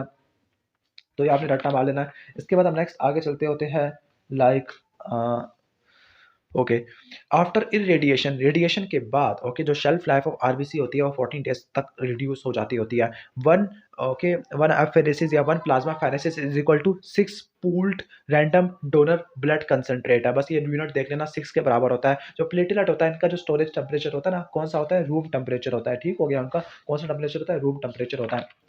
क्लियर? इसके बाद यानी जो प्लेटलेट्स होते हैं रूम टेम्परेचर पे जाके स्टोर हो जाते हैं 20 से लेकर 24 पर। जो आरबीसी होते हैं ये आपके 2 से लेकर 6 पे जाके स्टोर हो जाते हैं। फ्रेश फ्रोजन प्लाज्मा -42 -50 होता है, और क्रायो प्रेसिपिटेट -30 पे हो जाते हैं। नेक्स्ट आगे चलते हैं। फ्रेश फ्रोजन प्लाज्मा, इसमें क्या होते हैं? क्लॉटिंग फैक्टर काफ़ी सारा आपको देखने को मिलते होते हैं। क्लियर? सही हो गया? और इसको स्टोर करते हैं -40 से लेकर -50, उनकी शेल्फ लाइफ 2 ईयर होती है। नेक्स्ट आगे चलते हुए क्रायो प्रेसिपिटेट को स्टोर करते हैं -30 पे, इनकी शेल्फ लाइफ 2 ईयर होती है। अब इसमें फैक्टर 8 काफ़ी ज़्यादा होता है, फिब्रिनोजन काफ़ी ज़्यादा होता है, और वॉन विलिब्रियन फैक्टर काफ़ी ज़्यादा होता है। दैट इज़ व्हाई ये हीमोफिलिया में इस्तेमाल होता है। फ्रेश फ्रोजन प्लाज्मा डीआईसी में इस्तेमाल होता है। ओनली कंडीशन जहाँ पे फ्रेश फ्रोजन प्लाज्मा देते हैं is a transfusion to the neonate है। Delayed haemolytic reaction IgG antibody की वजह से देखने को मिलता है। इसके बाद जो एक है TRALI transfusion associated lung injury, fresh frozen plasma की वजह से देखने को मिलती है। डोनर्स मोस्टली मल्टीपैरस फीमेल होती है। न्यूट्रोफिल मेनली इफेक्टर सेल्स होते हैं। इसके बाद प्लास्टिक सर्जरी है। जो ग्राफ्ट होता है और फ्लैप में क्या फ़र्क होता है? ग्राफ्ट की अपनी ब्लड सप्लाई नहीं होती, फ्लैप अपनी लेके आता होता है। इसके बाद है split thickness skin graft. Split thickness skin graft को क्या बोलते होते हैं? थियर्स ग्राफ्ट बोलते हैं, जबकि फुल थिकनेस स्किन ग्राफ्ट को हम क्या बोलते हैं? वुल्फी ग्राफ्ट बोलते होते हैं। तो ओके, तो 2 इंपॉर्टेंट एमसीक्यूज़ पॉइंट आपने देख लेने हैं। ओके, तो इसके बाद हम नेक्स्ट आगे चलते होते हैं। एक ग्राफ्ट से रिलेटेड मैंने बता दिया। ओके, जो स्प्लिट थिकनेस को थियर्स ग्राफ्ट कहते होते हैं। हम भी नाइफ से लेते होते हैं। डिफेक्ट टेम्परेरी होता है, सकार नहीं होता। ओके, जिस जगह से आपने लिया है किसी भी साइज़ का ग्राफ्ट ले सकते हैं, रिपीट ग्राफ्टिंग कर सकते हैं। क्लियर? लैटरल थाई से लेते होते हैं, लेकिन ग्राफ्ट की सर्वाइवल अच्छा होता है, लेकिन ये कॉस्मेटिक रीज़न के लिए इस्तेमाल नहीं होता, बल्कि ये मेनली सरफेस एरिया को बढ़ाने के लिए इस्तेमाल होता है। फुल थिकनेस ग्राफ्ट के अंदर पूरी एपिडर्मिस होती है, पूरी डर्मिस होती है, पार्ट ऑफ सबक्यूटेनियस फैट होता है। स्प्लिट थिकनेस ग्राफ्ट या आप हम भी नाइफ से लेते हैं या डर्मेटोम से लेते होते हैं। इलेक्ट्रिक डर्मेटोम से लेते हैं। स्प्लिट थिकनेस ग्राफ्ट का जो डायमीटर होता है 0.25 मिलीमीटर होता है। डोनर साइड क्या होती है, थाई, आर्म, बटक्स देखने को मिलती होती है। जो डोनर साइड होती है आप उसको दोबारा हार्वेस्ट कर सकते हो आफ्टर 2 वीक्स, क्योंकि स्किन वापस आ जाती होती है। क्लियर। पार्शियल थिकनेस या स्प्लिट थिकनेस ग्राफ्ट होते हैं, अगर आपने इनको मॉइस्ट रखा तो ये 4 डिग्री तक आप स्टोर कर सकते हैं फॉर 3 टू 4 वीक्स, सेम जो ब्लड वाला था। स्किन ग्राफ्ट होते हैं, ओके, टिश्यू की survive will not survive on the tissue, यानी अगर टिश्यू की सर्वाइवल रेट पुअर है तो ग्राफ्ट कभी भी सर्वाइव नहीं कर सकेगा, फ्लैप कर जाता है। फुल थिकनेस ग्राफ्ट होते हैं, फेशियल वुंड को कवर करने के लिए इस्तेमाल होते हैं, डेट मीन्स कॉस्मेटिक इंपॉर्टेंस के लिए। जो टेंडन ग्राफ्ट होता है वो पामालिस लोंगस से लेते हैं। क्लियर। इसके अलावा जो आपका कहने का मतलब है नर्व ग्राफ्ट होता है वो सीरल नर्व से लेते हैं। अगर कोई इन्फेक्टेड वुंड है, ओके, मोस्ट कॉमन इन्फेक्टेशन जो इन्फेक्टिव वुंड होता है वो स्ट्रेप्टोकोकस की वजह से होता है ग्राफ्ट वाले केस पे। जो रैंडम पैटर्न फ्लैप होता है ये लोकल फ्लैप की टाइप होती है। रैंडम पैटर्न फ्लैप किसकी टाइप होती है, लोकल फ्लैप की टाइप होती है। फ्लैप की अपनी ब्लड सप्लाई होती है। अब फ्लैप की डिफरेंट टाइप्स बताई भी है। जो एक्सियल फ्लैप होता है, axial pattern flap like growing का फ्लैप है, वो डिस्टेंट फ्लैप में आता है, जबकि लोकल फ्लैप में रैंडम फ्लैप आ जाता है। एक्सियल पैटर्न फ्लैप में जो हैंड होता है वो ग्रोइन से फिक्स्ड होता है फॉर 3 टू 4 वीक्स है। ओके। अब मसल फ्लैप में मेलेटिस में टॉर्साई ट्रांसवर्सस एब्डोमिनस आप इस्तेमाल करते होते हैं। अब फ्री फ्लैप में लॉस ऑफ आर्टीरियल इनफ्लो है, अगर आर्टीरियल इनफ्लो लॉस हो गया तो पेल कोल्ड हो जाएगा, फ्लैसिड टिश्यू हो जाएगा, और अगर वीनस आउटफ्लो लॉस हो गया तो ब्लू कंजेशन हो जाएगी। इन शॉर्ट, अगर आर्टीरियल फ्लो ओक्लूड हो गया तो पेलनेस हो जाएगी, वीनस आउटफ्लो ओक्लूड हो गया तो ब्लू कंजेशन हो जाएगी। क्लियर। और एक्सियल पैटर्न फ्लैप जो किसकी टाइप होती है, डिस्टेंट की होती है, इसमें हैंड को फिक्स कर देते हैं with the groin for 3 to 4 weeks है। नेक्स्ट आगे चलते हैं। बर्न्स वाले में नॉर्मल फ्लूइड लॉस 15 ml पर मीटर स्क्वायर का लिखा हुआ, पता नहीं कैसा। नॉर्मल बंदों में जो फ्लूइड लॉस होता है 15 ml पर स्क्वायर का होता है, लेकिन बर्ड्स वाले में जो फ्लूइड लॉस होता है वो 200 ml पर स्क्वायर स्किन एरिया पे आपको देखने को मिलता होता है। अगर जो माइन्यूट पार्टिकल है उनकी इनहेलेशन होगी है तो एल्वुलस पे रिएक्शन होगा और केमिकल न्यूमोनाइटिस हो जाएगा। माइन्यूट पार्टिकल की वजह से केमिकल न्यूमोनाइटिस हो जाएगा। क्लियर। हॉट गैसेस से कुछ और होता है और लिक्विड्स की वजह से कुछ और हो जाएगा। Prevention of hypovolaemia is the most important factor in the early burn resuscitation होती है। ओके। अब होता ही है कि जो बर्न्स वाले पेशेंट में अगर गट के जो बैक्टीरिया होते हैं अगर वो सर्कुलेशन में आ गए तो वो सेप्सिस करा देंगे, अल्सरेशन करा देंगे स्टमक की, this is called curling ulcer. Cushing ulcer तो आपको हेड इंजरी में देखने को मिलता होता है। Time frame from the burn to the laryngeal oedema 4 से लेकर 24 घंटे होता है। इसमें आपने एयरवे को सिक्योर करना होता है। जेनिटेलिया 1% तक बनाते होते हैं। Decreasing percentage of total burn surface area for head है and increasing percentage of total burn surface area for thigh and legs. Thigh and legs के लिए ज़्यादा एरिया होता है। स्काल्ड्स होते हैं, ये पार्शियल थिकनेस बर्न्स की वजह से देखने को मिलते हैं। Fat Burns, deep dermal Burns होते हैं, यानी जो स्काल्ड्स होते हैं ये पार्शियल थिकनेस बर्न्स होते हैं। क्लियर। ठीक हो गया। जो आपके फैट बर्न्स होते हैं, डीप डर्मल बर्न्स होते हैं, जो फ्लेम बर्न्स होते हैं मिक्स्ड होते हैं। अल्कली बर्न्स फुल थिकनेस होते हैं। इलेक्ट्रिकल बर्न ये भी फुल थिकनेस बर्न्स होते हैं। फुल थिकनेस का क्या मतलब होता है, पूरी डर्मिस, पूरी एपिडर्मिस वगैरह सब कुछ इन्वॉल्व करना शुरू कर दिया। ओके। पार्शियल थिकनेस का मतलब है पेपिलरी डर्मिस है, ठीक है। सुपरफिशियल पार्शियल थिकनेस या डीप पार्शियल थिकनेस है जिसमें आपकी रेटिकुलर डर्मिस भी आ जाती होती है। क्लियर। ओके। फ्लूइड आपने कब देना होता है, जब सरफेस एरिया अगर अडल्ट में 15 हो और बच्चों में 10% हो, इस केस में आपने फ्लूइड देना होता है। कौन सा फार्मूला यूज करोगे, पाराक्लाइन फार्मूला। 4 को मल्टीप्लाई करोगे टोटल बर्न सरफेस एरिया से, वेट से मल्टीप्लाई कर दोगे। क्लियर। इसके बाद नेक्स्ट हम आगे चलते होते हैं। हाइपोवोलेमिया को आपने मैनेज करना होता है। यूरिन आउटपुट को आपने 0.5 ml से ऊपर रखना होता है बच्चों में नहीं, अडल्ट में। और बर्न्स वाले पेशेंट में आप क्या-क्या इस्तेमाल करते हैं, सिल्वर सल्फर डियाज़िन इस्तेमाल करते हैं, सिल्वर नाइट्रेट इस्तेमाल करते होते हैं, सिल्वर सल्फर डियाज़िन और सीरियम नाइट्रेट इस्तेमाल करते हैं। जो सिल्वर सल्फर डियाज़िन होती है स्टेफिलोकोकस ऑरियस को मारती है। सिल्वर नाइट्रेट होती है हाइपोनाट्रीमिया करा सकती है, मेथियोग्लोबिनीमिया भी करा सकती होती है। सिल्वर सल्फर डियाज़िन और सीरियम नाइट्रेट ये फुल थिकनेस बर्न्स के लिए अप्लाई करते होते हैं। क्लियर। और फ्लूइड कब देते हैं, जब अडल्ट में 15% और बच्चों में 10% तक सरफेस एरिया आपको इन्वॉल्व देखने को मिल रहा है। ओके। सही हो गया। और अगर किसी भी बर्न्स वाले पेशेंट में फीवर आपको देखने को मिल रहा है, दैट मीन्स इन्फेक्शन हो गया, सूडोमोनास इन्फेक्शन हो गया। इसके बाद है IV agent of anaesthesia, propofol, etomidate, ketamine है। इनहेलेशन में आइसोफ्लोरिन, सिवोफ्लोरिन, हैलोथिन इस्तेमाल करते होते हैं। सिवोफ्लोरिन का रैपिड एक्शन होता है। लेंजियल मास्क एयरवे शॉर्ट प्रोसीजर के लिए इस्तेमाल होते हैं। सक्सामेथोनियम ये रैपिड ऑनसेट होता है, 30 सेकंड से लेकर 1 मिनट तक, ये मसल रिलैक्सेंट के तौर पर इस्तेमाल होता है। स्मॉल अनमाइलिनेटेड नर्व फाइबर सबसे पहले अफेक्टेड होते हैं एनेस्थीसिया में। ड्रग और चॉइस फॉर बेयर्स ब्लॉक, पैरालोकिन होती है, मेथियोग्लोबिनीमिया करवा देती है। ओके। बुप्रीवाकेन का भी इस्तेमाल नहीं करेंगे, कार्डियोटॉक्सिक होती है। स्पाइनल एनेस्थीसिया लिम्स में, ऑब्स्टेट्रिक में और पैल्विक सर्जरी में करते हैं। एपिड्यूरल स्पेस, ड्यूरा और लिगामेंटम फ्लैवम, इनके दिमाग में स्पेस को बोलते हैं। Transcutaneous electric nerve stimulation alpha beta fibres को स्टिमुलेट कर देती होती है। क्लियर। और ये किस केस में हम करते होते हैं, बिनाइन कंडीशंस अगर कोई हो गया, अगर कोई बिनाइन ट्यूमर्स है उस केस में अगर आपने पेन की मैनेजमेंट करनी है तो आप ट्रांसक्यूटेनियस नर्व स्टिमुलेशन कर सकते हैं। ट्राइजेमिनल न्यूरैल्जिया के लिए कार्बामाजेपिन दे सकते होते हैं। क्लियर। और bring pain under control to avoid phantom limb syndrome, तो ये मैंने पॉइंट्स बता दिए बिनाइन डिजीज में पेन के कंट्रोल के। अगर कोई मैलिग्नेंट है तो ओरल मॉर्फिन दे सकते हैं, सबक्यूटेनियस मॉर्फिन दे सकते होते हैं, न्यूरोलाइसिस कर सकते हैं, या पेलिएटिव हार्मोनल रेडियोथेरेपी या स्टेरॉइड दे सकते होते हैं। क्लियर। इसके बाद नेक्स्ट हम आगे चलते होते हैं। लीवर कैप्सूल का पेन है तो आपने पार्शियली ओपियाइड यानी पार्शियली ओपियाइड सेंसिटिव होता है। बिनाइन में आपने नार्कोटिक्स को अवॉइड करना होता है, मैलिग्नेंट्स में आप नार्कोटिक्स इस्तेमाल कर सकते हैं मैलिग्नेंट डिजीज के अंदर। ओके। इसके बाद नेक्स्ट हम आगे चलते होते हैं। अगर 40 से ऊपर है, 40 से ऊपर क्या सीवियर वुंड इन्फेक्शन, इन्होंने क्या बताया हुआ, कोई वुंड की क्या ग्रेडिंग बताई हुई है क्या? ओके। ओके, चलो आगे चलते होते हैं। In abscess most common pathogen is Staphylococcus aureus. Okay, तो जो मोस्ट कॉमन ऑर्गेनिज्म होता है स्टेफिलोकोकस ऑरियस होता है एब्सेस के केस में। ठीक हो गया। ओके, ऑलमोस्ट ये हो जाएगा हमारा। अच्छा, इन्होंने 40 वाली क्या बताई हुई है, मुझे देखना पड़ेगा 40 वाला। ओके, 40 मोर देन 40 अभी मैं इसको देख के मैं बता दूंगा, या फिर आपने अगर देख लिया हो तो आप मुझे कमेंट सेक्शन में बता सकते हो। ये 40 बात कर रहे हैं सीवियर वुंड इन्फेक्शन की। Yes, I got it. ये वुंड की सिवियरिटी को चेक कर रहे हैं। दो स्कोर होते हैं, एक सेप्सिस होता है, दूसरा साउथहैम्पटन ग्रेडिंग होती है, उसको बात कर रहे हैं। अगर स्कोर 0 से लेकर 10 है तो वो सेटिस्फैक्ट्री वुंड हीलिंग है, 11 से लेकर 20 है तो डिस्टर्ब हीलिंग है, 20 से लेकर 30 है माइनर है, 31 से लेकर 40 है मॉडरेट, और सीवियर इन्फेक्शन 40 से ऊपर होता है। ओके, एब्सेस में स्टाफिलोकोकस ऑरियस होता है। जो सॉस मसल होता है T12 से लेकर L5 आना चाहिए था, LS लिखा हुआ है। गैस गैंग्रीन, ओके, कोलेस्ट्रीडियम परफ्रिंजेस की वजह से होती है, मायोनेक्रोसिस होता है। स्किन का जो मोस्ट कॉमन इन्फेक्शन होता है स्टाफिलोकोकस ऑरियस की वजह से होता है, फ्रैंकल कार्बंकल वगैरह हो जाता है। डायबिटीज में जो कार्बंकल होता है नैप ऑफ नेक में होता है। साइट ऑफ सेलुलाइटिस, ओके, जो सेलुलाइटिस होती है लोअर लिम्स इन अडल्ट में आपको देखने को मिलती होती है। Okay, head and neck region in children, okay, lower limbs in adult है, head and neck in children है। ओके, ये किसकी लोकेशन बताई हुई है, सेलुलाइटिस की। ठीक हो गया। अडल्ट में लोअर लिम्ब है, चिल्ड्रन में हेड एंड नेक है, और न्यू डेट्स में अम्ब्लाइकल रीजन होता है। टेटनस में जो कोलेस्ट्रीडियम टेटनाई होता है ड्रमस्टिक अपीयरेंस करा देता होता है। एचआईवी में CD4 काउंट ज़्यादा आपको देखने को मिलती है। Tuberculosis the leading cause of death in case of AIDS है। जो डॉग बाइट है वो रेबीज ट्रांसमिट कर सकता है through its saliva. To avoid anaphylactic reaction तो आपने क्या करना था, प्रोफिलैक्टिक एंटीहिस्टामिन देनी होती है। इन केस ऑफ एनाफिलैक्सिस आपने क्या करना है, ओके, सबक्यूटेनियस एपिनेफ्रिन देनी होती है। सीवियर केस में आप आईवी एपिनेफ्रिन या इंट्रावीनस हिस्टामिन दे सकते होते हैं। इसके बाद है आर्टीरियल वीनस लिम्फेटिक। इंटरमिटेंट क्लॉटिकेशन में पेन होता है, okay, on walking.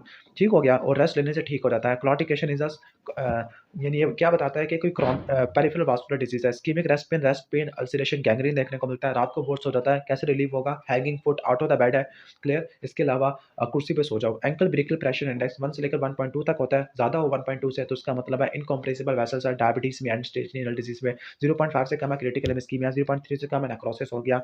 Acute limb ischemia में कॉमन सोर्स ऑफ इम्बोलस होता है वो हार्ट होता है। एक्यूट लिम्ब इस्कीमिया को 4-6 घंटे से ज़्यादा का हो तो लिम्ब लॉस हो सकता है। गैंग्रीन की जो मोस्ट कॉमन साइट होती है डिस्टल पार्ट्स ऑफ लिम्स होती है, अपेंडिक्स का लूप होता है, स्मॉल इंटेस्टाइन होती है। गैस गैंग्रीन कोलेस्ट्रीडियम पर फ्रिंजेस कराता है। Treatment of gas gangrene wide local exchange करनी होती है।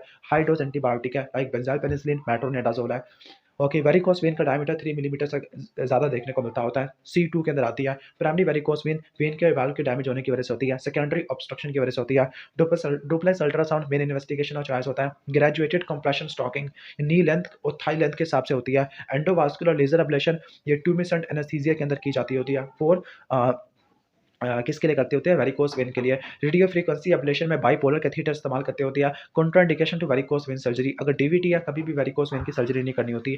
Long saphenous vein should be stripped off just below the knee only, okay, to avoid the risk of saphenous nerve injury. Okay, ठीक हो गया। Okay, तो सैपनेस nerve की injury ना हो जाए तो आपने इसको स्ट्रिप करना होता है just below the knee level only, okay, up to. Clear. इसके बाद है सैफ्रोपोप्लिटियल जंक्शन लाइगेशन है। सैफ्रोपोप्लिटियल जंक्शन लाइगेशन की जो लाइगेशन आना, डिवीजन होना, वो डिवीजन हमसे पोप्लिटियल फोसा में करते होते हैं, लेकिन शॉर्ट सैपनेस वेन की स्ट्रिपिंग नहीं करते होते क्योंकि स्यूरल नर्व डैमेज हो सकती होती है। इसके बाद नेक्स्ट आगे चलते होते हैं। नेक्स्ट है जो थ्रोम्बोल थ्रोम्बोलाइसिस होती है। Thrombosis is the formation of abnormal mass within the vascular system of living animal है। इसके बाद डीवीटी के दो मेन मैनिफेस्टेशन होती है, फ्लैगमेजिया सीरियोला डोलेंस और फ्लैगमेजिया एल्बा डोलेंस होती है। फ्लैगमेजिया सीरियोला डोलेंस इसको हम बोलते हैं ब्लू लेग्स, जबकि फ्लैगमेजिया एल्बा डोलेंस होती है व्हाइट लेग होती है। अनफ्रैक्शनेटेड हेपेरिन ये हम सीवियर रीनल फेलियर वाले पेशेंट में हम करते होते हैं, यूज करते होते हैं। क्लियर, प्रेफरेबल होती है। नेक्स्ट आगे चलते हैं लिम्फेटिक डिसऑर्डर में। प्राइमरी लिम्फेडिमा, सेकेंडरी लिम्फेडिमा होता है। प्राइमरी में कॉन्जेनिटल लिम्फेडिमा, प्रीकॉक्स लिम्फेडिमा, टाडा होता है। कॉन्जेनिटल में आपका कौन कौन सा आ जाता है, ओके, कंजेनिटल में मिलरॉय है, प्रीकॉक्स में मीक्स आ जाता है और टार्ट आ जाता है 35 साल से ऊपर वालों में। लिम्फेंजियोग्राफी और लिम्फोसिंटोग्राफी, ओके, ये इन्वेस्टिगेशन चॉइस होती है फॉर लिम्फेडिमा। सेकेंडरी लिम्फेडिमा में हनीकम्ब पैटर्न देखने को मिलता है सबक्यूटेनियस टिश्यू में। Compression garments form the mainstay of management for the control of lymphoedema. Okay, lymphoedema में कंप्रेशन गारमेंट्स वगैरह इस्तेमाल करते हैं। Most common cause of lymphoedema worldwide तो वो फिलारियासिस होता है। Clear. In endemic elephantiasis, okay, endemic elephantiasis को क्या बोलते हैं? पोडोकोनियोसिस कहते होते हैं। सिलिका की वजह से हो सकती है। प्रोग्रेशन को कैसे रोकोगे? वेयरिंग ऑफ शूज से। इसके बाद है फैक्टिशियस होती है, साइकियाट्रिक कंडीशन में देखने को मिल सकती है। Lymphadenitis is the most common extra pulmonary manifestation of TB होता है। ओके, जो बैसिलस होते हैं लंग में मल्टीप्लाई करते हैं, वहाँ पे गोन फोकस वगैरह बना लेते होते हैं। इसके बाद नेक्स्ट होती है सर्जिकल न्यूट्रिशन है, जो कीटोन बॉडीज होती है, सीएनएस के लिए मेन फ्यूल का काम करती है स्टार्वेशन में। बेसल एनर्जी एक्सपेंडिचर 25 से लेकर 30 किलो कैलोरी पर केजी होता है। डेली प्रोटीन टर्नओवर 250 से लेकर 300 ग्राम होता है। Primary site of protein turnover GIT में देखने को मिलता है। ग्लूटामिन स्मॉल इंटेस्टाइन के लिए आपको देखने को मिलती है। बुटायरेट ये कोलोनोसाइट के लिए प्राइमरी फ्यूल होता है। विटामिन सी और ई एंटीऑक्सीडेंट होते हैं। विटामिन बी एंड के मेटाबॉलिक कोएंजाइम होते हैं। पारेंटरल न्यूट्रिशन, ओके, इसमें आपने आईवी रूट से न्यूट्रिशन देनी होती है। सेंट्रल या पेरिफेरल हो सकती है।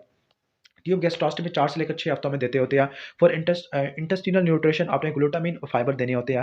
ओके, जो when peripheral lines are used for the nutrition, तो जो चीफ सोर्स ऑफ कैलोरीज होती है वो लिपिड बेस्ड सॉल्यूशन होना चाहिए। Volume of TPN should be 2 to 4 litres होता है और ये तकरीबन 1500 से लेकर 3200 किलो कैलोरी प्रोवाइड करता होता है। ग्लूकोज आपने अवॉइड करना होता है रिस्पिरेटरी कंप्रोमाइज में या सेप्सिस में आपने अवॉइड करना होता है। अगर किसी को रीनल फेलियर है तो आपने डाइट में क्या देना होता है? ग्लूकोज देना होता है। ब्रांच चेन अमाइनो एसिड ये स्केलेटल मसल में मोबिलाइज होते हैं। That is why liver failure में इस्तेमाल कर सकते हैं।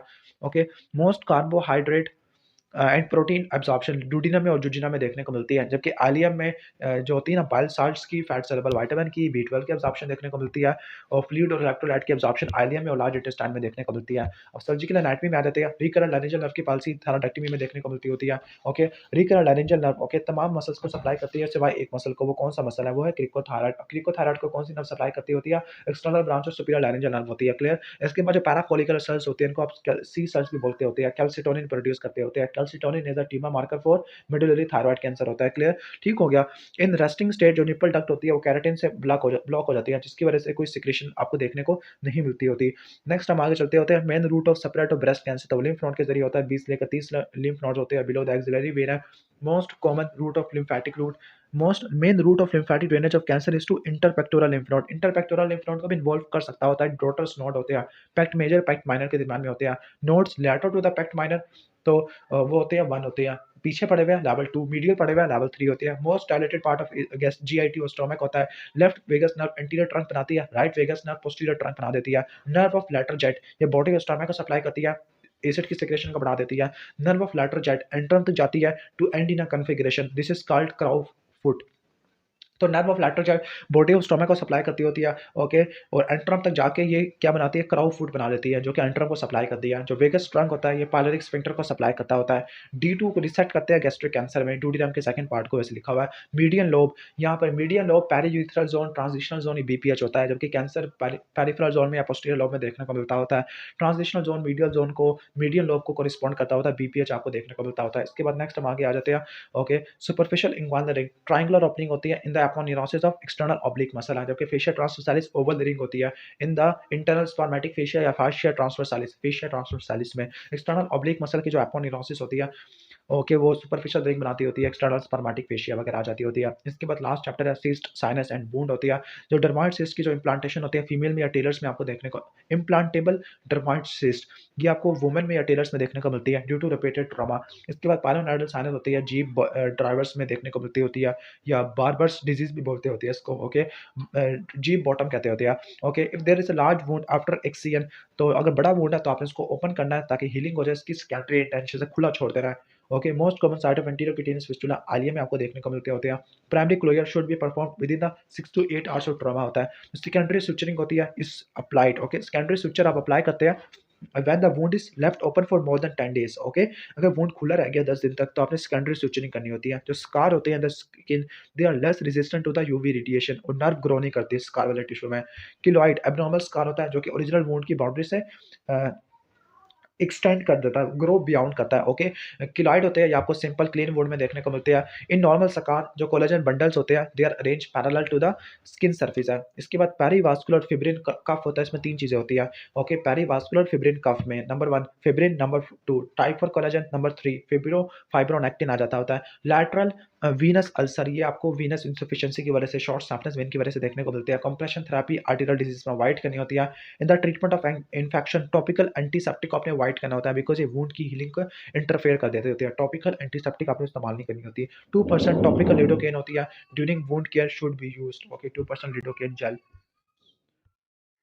ओके, अब हम कुछ और नगेट्स पॉइंट्स को देख लेते हैं। इंट्रावीनस पायलोग्राफी में जो कंट्रास्ट इस्तेमाल होता है वो यूरोग्राफिन होता है। अल्ट्रासाउंड में साउंड वेव इस्तेमाल होती है, ऑलरेडी मैं बता चुका हूँ कितनी फ्रीक्वेंसी की होती है। ओके, 20 मेगाहर्ट्ज तक होती है। मैग्नेटिक फील्ड एमआरआई में इस्तेमाल होती है। बेरियम स्टडी में बेरियम सल्फेट होता है। अगर आपने स्टोमक को देखना है तो बेरियम मील है, इसोफेगस को देखना है तो बेरियम स्वालो होता है, स्मॉल इंटेस्टाइन को देखना है बेरियम मील फॉलो थ्रू है, और अगर आपने लार्ज इंटेस्टाइन को देखना है तो क्या होता है, बेरियम एनीमा होता है। क्लियर? जो एक्सरेज होता है ये एब्जॉर्प्शन पावर पर डिपेंड करता है। 4 तरह के टिश्यूज को देखता है, सॉफ्ट टिश्यू, बोन, फैट और गैस आ जाती है। इन्वेस्टिगेशन और चॉइस फॉर गाल स्टोन और कोलिसिस्टाइटिस यानी गाल ब्लैडर के जो डिजीज के लिए जो इन्वेस्टिगेशन होती है वो क्या होती है, अल्ट्रा साउंड होती है। क्लियर? कौन सी होती है? अल्ट्रा साउंड होती है।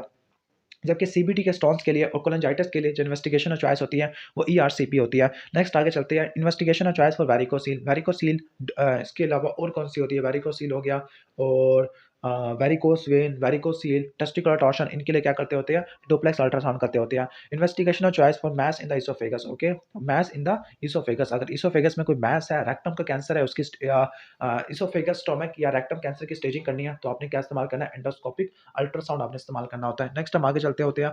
ओके, इंटेस्टाइनल ऑब्स्ट्रक्शन के केस में आपने एक्सरे एब्डोमेन सुपाइन व्यू में कराना है, जिसमें मल्टीपल एयर फ्लूइड लेवल आपको देखने को मिलते होते हैं। इन्वेस्टिगेशन और चॉइस फॉर पैरोटिनाइटिस तो आपने क्या करना है, एक्सरे चेस्ट करना है इरेक्ट पोजीशन पे, ताकि डायफ्राम के नीचे आप हवा दे सको। This is called pneumoperitoneum.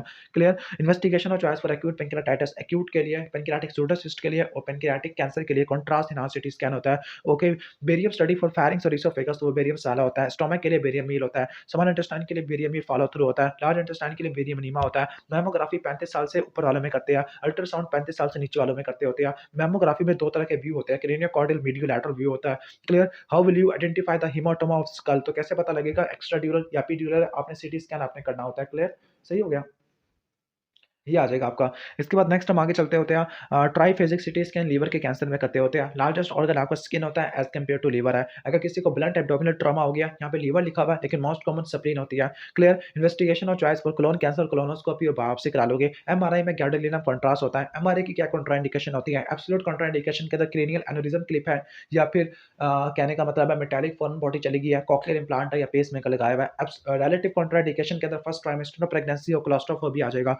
Clear? Investigation और choice for renal stone, ureteric stone, इसके लिए नॉन कंट्रास्ट स्कैन होता है। नॉन कंट्रास्ट स्कैन इसके अलावा हम किस में करते होते हैं, लाइक हम स्कल की इंजरीज में या स्ट्रोक में करते होते हैं। आरसीसी के लिए जो इन्वेस्टिगेशन और चॉइस होती है कंट्रास्ट एनहांस्ड सीटी स्कैन होता है। Okay, when CT scan is recommended in head injury, अगर किसी को हेड इंजरी हुई है, जीसीएस 15 से कम है, 2 घंटे हो चुके हैं, या 13 से कम है किसी भी पॉइंट के ऊपर, या फिर उसको डिप्रेस स्कल का फ्रैक्चर है या ओपन फ्रैक्चर है, या फिर उसको कोई हेडेक, वॉमिटिंग, सीजर्स आपको देखने को मिल रहे हैं, अगर विद इन द 8 आवर्स है तो उसका निमोनिक कार्ड, कोआगुलोपैथी, एज 65 से ऊपर है, रेट्रोग्रेड एमनीसिया या फिर डेंजरस मैकेनिज्म ऑफ इंजरी आपको देखने को मिल रही है। इन्वेस्टिगेशन और चॉइस फॉर अयोर्टिक डायसेक्शन, अब ये डिफरेंट बुक्स में डिफरेंट लिखी होती है। कुछ कहती है कि अनस्टेबल में इको करा लो, स्टेबल है तो सीटी करा लो।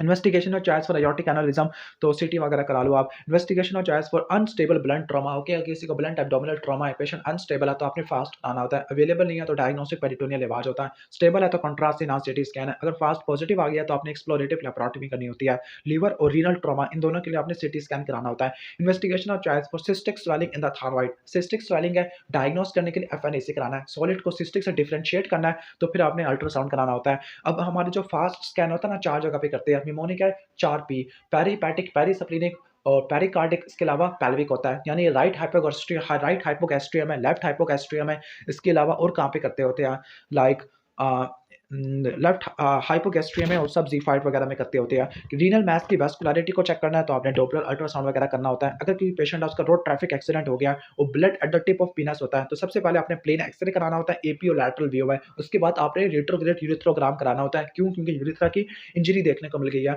Investigation of choice for staging, staging of rectal cancer. Okay, अब बुक्स कहती है कुछ, वो कहती है एंडोस्कोपिक अल्ट्रासाउंड है, लेकिन अब कहते हैं कि रिसेंट एडवांसेस के अंदर एमआरआई आ चुका होता है। ओके, तो अगर आपको एमआरआई ऑप्शन में नहीं है तो एंडोस्कोपिक अल्ट्रासाउंड लिख देना। अगर एमआरआई भी ऑप्शन है तो आपने एमआरआई लिख देना। सीटी स्कैन 400 एक्सरे के बराबर आपको देखने को मिलता होता है। इसके बाद है ultra short acting anaesthetic agent. जो ultra short acting anaesthetic agent होता है वो कौन सा होता है? थायोपेंटेन होता है। अब थायोपेंटेन की डोज एनेस्थीसिया में डोज बहुत ज्यादा आती होती है। ओके, अल्ट्रा शॉर्ट एक्टिंग तो थायोपेंटेन है, 5 मिलीग्राम पर केजी पर बॉडी वेट आपको देखने को मिलता होता है। Which is used for the intubation. Okay, intubation के लिए कौन सा इस्तेमाल होता है? इंट्यूबेशन के लिए सक्सामेथोनियम होता है, 1 से लेकर 2 मिलीग्राम होता है। सक्सामेथोनियम के 3 एच होते हैं। हाइपरथर्मिया, हाइपरक्लीमिया जिसके लिए डेंट्रोलिन देते हैं, और हाइपोटेंशन हो जाता है। जीए को मेंटेन करने के लिए मसल रिलैक्सेंट देते होते हैं। कौन सा? एट्राक्यूरियम। नाइट्रिक ऑक्साइड है, नाइट्रिक ऑक्साइड का स्ट्रॉन्ग एनाल्जेसिक होता है लेकिन पुअर एनेस्थेटिक पावर होती है। How the reversal of muscle relaxation is done, तो नियोस्टिग्मिन और एट्रोपिन देते होते हैं। Which is used for the post operative analgesia, तो एपिड्यूरल एनाल्जेसिया देते हैं। ओके, पोस्ट ऑपरेटिव के तौर पर इस्तेमाल हो सकता है। Opioids as a post operative analgesia के तौर पर इस्तेमाल होते हैं। रीजनल एनेस्थीसिया के लिए प्राइलोकेन है, IV regional anaesthesia. Okay, IV local regional anaesthesia तो वो प्राइलोकेन होता है। बुप्रीवाकेन कभी भी इस्तेमाल नहीं करना, कार्डियोटॉक्सिक होता है। ओके, टीवा, टीवा में फेंटेनाइल और रेमीफेंटेनिल इस्तेमाल करते होते हैं। फेंटेनाइल और remifentanil. Principal side effect of epidural spinal, तो आपको हेडेक देखने को मिलता है। इसको प्रिवेंट कैसे करोगे? ड्यूरा के पंक्चर को लिमिट कर दोगे, लिम्ब की एलिवेशन कर दोगे, अगर हो गया है तो एपिड्यूरल ब्लड पैच अप्लाई कर दोगे। मैक्सिमम डोज ऑफ लिग्रोकेन यहाँ पे 50 ml लिखी हुई है, लेकिन ना बुक्स कुछ और कहती है, 3 mg और without epinephrine, 7 mg with epinephrine. Okay, और 6 और 9 ये रट्टा मार लेना है किसके लिए था? ये आपका होता है लाइक प्रालोकेन के लिए होता है। ठीक हो गया। Epinephrine is not use with xylocaine at the periphery, periphery पे कभी भी आपने इस्तेमाल नहीं करना, अदरवाइज इस्कीमिक गैंग्रीन हो जाएगा। पेरिफेरी का मतलब है कि आप फिंगर की टिप्स या टोस की टिप या रेटिना वगैरह पे इस्तेमाल नहीं करोगे। एपिड्यूरल या स्पाइनल एनेस्थीसिया में 0.5% बुप्रीवाकेन इस्तेमाल होता है। क्लियर? स्पाइनल में डोज कम होती है, एपिड्यूरल में थोड़ी ज्यादा देते होते हैं। इंडक्शन ऑफ एनेस्थीसिया, आईवी के लिए प्रोपोफॉल होती है और इनहेलेशन के अंदर सीवोफ्लोरिन आ जाती होती है। मेंटेनेंस ऑफ एनाल्जेसिया के लिए नाइट्रिक ऑक्साइड है, हैलोथिन आ जाती है, एट्राक्यूरियम आ जाएगा। मेंटेनेंस ऑफ स्लीप, यानी एनाल्जेसिया को मेंटेन करने के लिए नाइट्रस ऑक्साइड है, और स्लीप को मेंटेन करने के लिए कि सोता रहे बंदा, ठीक हो गया, हैलोथिन या आइसोफ्लोरिन है। मसल रिलैक्सेशन को मेंटेन करने के लिए सिज़एट्राक्यूरियम है, हैलोथिन होती है, हेपाटोटॉक्सिक होती है। ओके, लोकल एनेस्थीसिया जो सबसे ज़्यादा इस्तेमाल होता है, लिग्नोकेन, लाइडोकेन, एज़ाइलोकेन, जो मर्ज़ी बोल दो आप, पैरालोकेन, मेथियोग्लोबिनेमिया करवा सकते होते हैं। कॉन्ट्राइंडिकेशन ऑफ लोकल एनेस्थीसिया, तो लोकल एनेस्थीसिया की वजह से क्या होता है? इन्फेक्शन और ब्लीडिंग डिसऑर्डर, सॉरी, इन्फेक्शन या ब्लीडिंग डिसऑर्डर में कभी भी आपने लोकल एनेस्थीसिया नहीं करना होता। Most common immediate complication of spinal anaesthesia, तो वो हाइपोटेंशन आपको देखने को मिलती होती है। क्लियर? और जो लेट के अंदर आपकी हेडेक आ जाती है। पोस्ट ऑपरेटिव पेन के लिए, ओके, पोस्ट ऑपरेटिव पेन के लिए ओपियाइड इस्तेमाल करते होते हैं, मॉर्फिन, फेंटेनाइल इस्तेमाल करते हैं एपिड्यूरल एनाल्जेसिया की फॉर्म में। हर्निया की सर्जरी में, ऑब्स्टेट्रिक सर्जरी में स्पाइनल एनेस्थीसिया देना होता है। Which anaesthetic is used for the acute cholecystitis, acute cholecystitis के लिए यानी पूरी अगर आपने कोलिसिस्टेक्टमी करनी है तो मेजर सर्जरी के लिए जीए देते होते हैं। Okay, which anaesthesia is used for 2 to 5 centimetre removal of lipoma, तो आपने लोकल देना होता है, टॉपिकल दे सकते होते हैं या फिर आप लाइडोकेन दे सकते होते हैं। स्पाइनल एनेस्थीसिया L1 L2 के लेवल पे होता है। मेनली रट्टा मारना बुक्स कहती है L3 L4 L4 L5 के दरमियान में करते होते हैं। क्लियर? इसके बाद है कि कौन सा एब्जॉर्बेबल सुचर होता है? एब्जॉर्बेबल सुचर दो होते हैं, कैटगट और विक्राइल आपको देखने को मिलता होता है। क्लियर? सही हो गया। जो नॉन एब्जॉर्बेबल सुचर है प्रोलीन और सिल्क होता है। स्किन की रिपेयर में, स्किन का रिपेयर है, हर्निया या अपेंडिक्स का रिपेयर है। ओके, या इंटीरियर एब्डोमिनल वॉल का रिपेयर है। ठीक हो गया। ओके, यानी अगर हर्निया हर्निया का रिपेयर, अपेंडिक्स का रिपेयर है, एब्डोमिनल वॉल का रिपेयर है, प्राइलोकेन होता है। Clear? And it is multi filament है। प्राइलोकेन क्या है? मल्टी फिलामेंट होता है। सिल्क क्या होता है? मोनो फिलामेंट होता है। ठीक हो गया। आपने स्विचर वगैरह देख लेते हैं। स्विचर से एससीक्यू तो मैंने कभी भी नहीं देखा स्विचर से, लेकिन एमसीक्यू वगैरह आ सकते होते हैं। क्लियर? तो आप स्विचर वगैरह इस हिसाब से पढ़ लेना। ठीक हो गया। तो जो मोनोफिलामेंट होता है ना, ओके, यहाँ पे कोई मिस्टेक तो नहीं होगी यहाँ पर? जो सिल्क होता है, बुक में तो लिखा है सिल्क पॉलीफिलामेंट होता है, यानी जो विक्राइल और जो सिल्क होते हैं पॉलीफिलामेंट होते हैं, लेकिन यहाँ पे सिल्क मोनोफिलामेंट है, ये देख लेना। ओके, यानी सिल्क पॉलीफिलामेंट होता है। ओके, मोनोफिलामेंट नहीं होता। मोनोफिलामेंट कौन सा होता है? यहाँ पे मिस्टेक हुई भी है।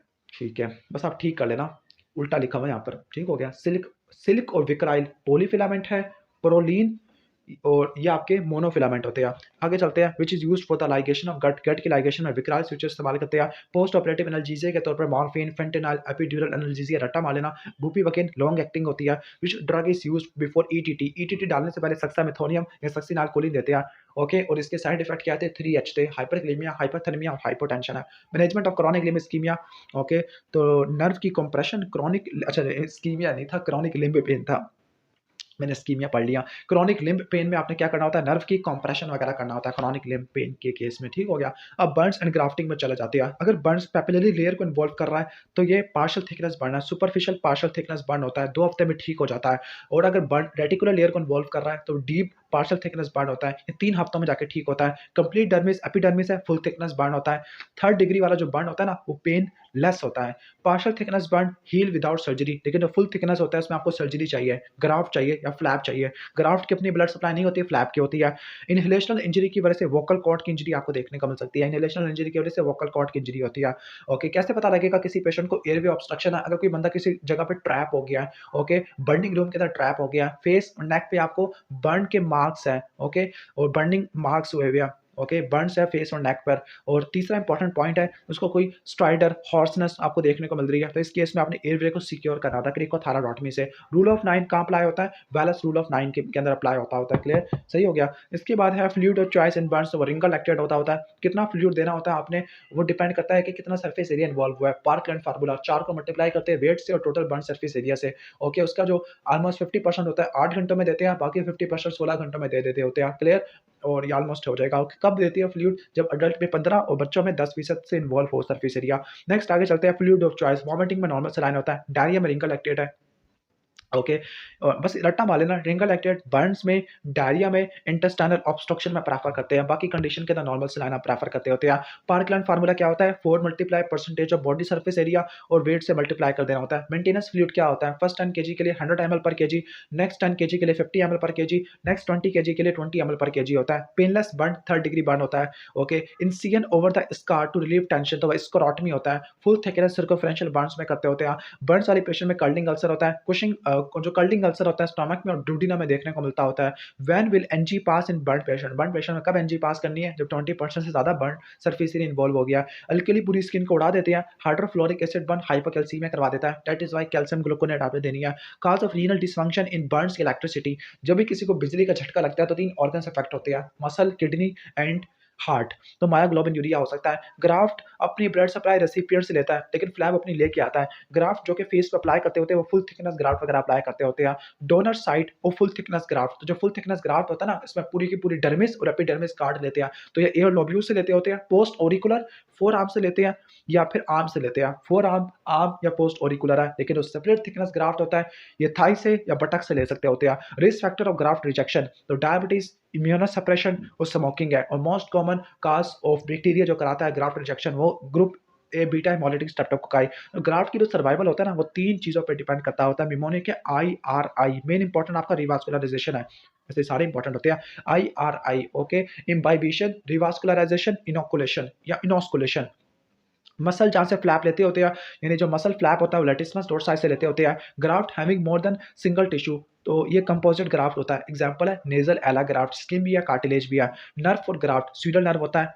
टेंडन ग्राफ्ट पाल्मारिस लोंगा से लेते होते हैं। Graft loss group A beta haemolytic streptococci, streptococcus की वजह से होता है। Graft at one part of the body to another part, तो ऑटोग्राफ्ट होता है। सेम स्पीशीज से लिया एलोग्राफ्ट है। सेम डिफरेंट स्पीशीज है तो जीनोग्राफ्ट होता है। जानवरों का ग्राफ्ट लगा दिया है। इनहेल्ड स्टीम है, इनहेल्ड स्टीम की वजह से रेस्पिरेटरी एपिथेलियम डैमेज हो जाती है, जबकि लिक्विड्स की वजह से क्या हो सकता है? वोकल कॉर्ड की पैरालिसिस, सुप्राग्लॉटिक एडिमा आपको देखने को मिलता होता है। Inhaled poison CO, carbon monoxide होता है। स्प्लिट थिकनेस ग्राफ्ट होती है, इसकी सेकेंडरी कॉन्ट्रैक्शन 40% होती है, दैट इज व्हाई ये आप फेस के लिए कभी भी इस्तेमाल नहीं करोगे, सिर्फ सरफेस एरिया बढ़ा सकोगे। तो ग्राफ्ट की सर्वाइवल होता है अप टू 48 आवर्स, तो वो इम्बाइबिशन पे डिपेंड करता है। रिवास्कुलराइजेशन ऑफ ग्राफ्ट होती है वो 5 डेज में कंप्लीट हो जाती है। बाकी इनोस्कुलेशन भी होती है। जी प्लास्टी स्ट्रेंथ को गेन करने में और ग्राफ्ट को लेंथन करने में इस्तेमाल करते हैं। जो फ्री फ्लैप होता है उनके लिए छोटी मोटी सर्जरी की जरूरत होती है।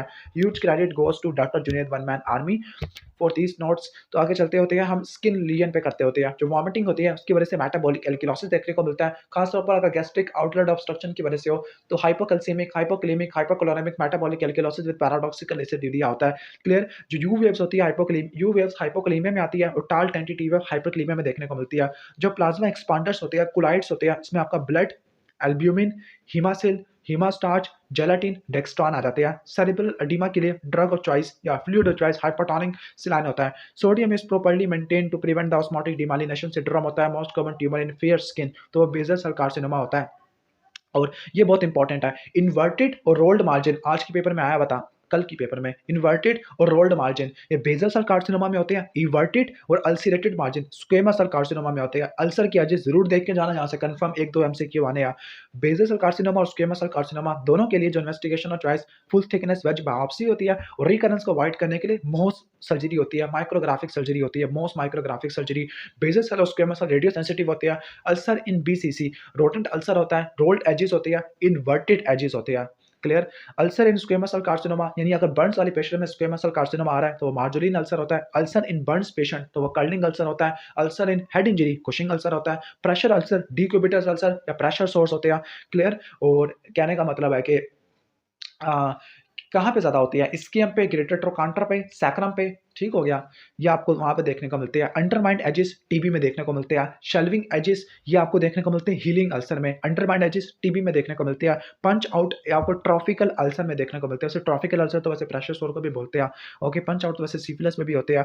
Muscle damage in the fascial compartment तो एक्यूट रीनल फेलियर हो जाएगा क्रश इंजरी की वजह से। Time to regain strength in healing ulcer. Okay, जो हीलिंग अल्सर होता है वो कब स्ट्रेंथ को रीगेन कर लेता है? 2 सालों के अंदर। रट्टा मार लेना most common sign of hypertrophic scar site. Hypertrophic scar pre sternum वाले एरिया में मैंने कभी नहीं सुना। फ्लेक्सर वाले एरिया पे आपको देखने को मिलता है। स्टर्नम पे तो आपका स्टर्नम पे और किलॉइड, स्टर्नम पे और एयर ओब्यूल पे किलॉइड होता है। मैक्सिमम कोलेजन होता है वुंड पे, वो 17 टू 21 डेज में आपको देखने को मिलता होता है। Site of venous ulcer ankle area पे होते हैं। This is called gaiters area.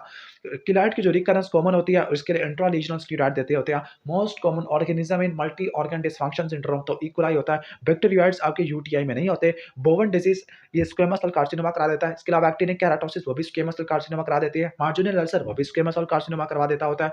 Melanoma में एबीसीडी होता है। ए से एसिमेट्री, बी से बॉर्डर इरेगुलर होते हैं, सी से कलर वेरिएशन है, डी से आपको डायमीटर 10 से मिलीमीटर से ऊपर का होता है, ई से एवोल्यूशन आपको देखने को मिलती है। क्लार्क लेवल और ब्रेस्लो थिकनेस मेलानोमा के लिए इस्तेमाल करते हैं। एग्रेसिव मेलानोमा जो सबसे गंदा मेलानोमा है, एग्रेसिव मेलानोमा है, वो नोड्यूलर होता है। ओके, जो पुअर पुअर प्रोग्नोसिस वाला वो लेंटिजियस और सुपरफिशियल स्प्रेडिंग है। लेकिन सुपरफिशियल स्प्रेडिंग तो अभी 3 एक जैसे एमसीक्यू एक्सप्लेन किया हुआ है। Worst prognosis, poor prognosis, aggressive वाला। ओके, ये तो बंदे को ज़्यादा से ज़्यादा क्या कर देगा, कंफ्यूज ही कर देगा, दिमाग खराब कर देगा बंदे का कि मैं वर्ड्स को फोकस करूँ या रट्टा मारूँ इस चीज़ को और मुझे एग्जाम में भूल जाए। क्या करें इसका?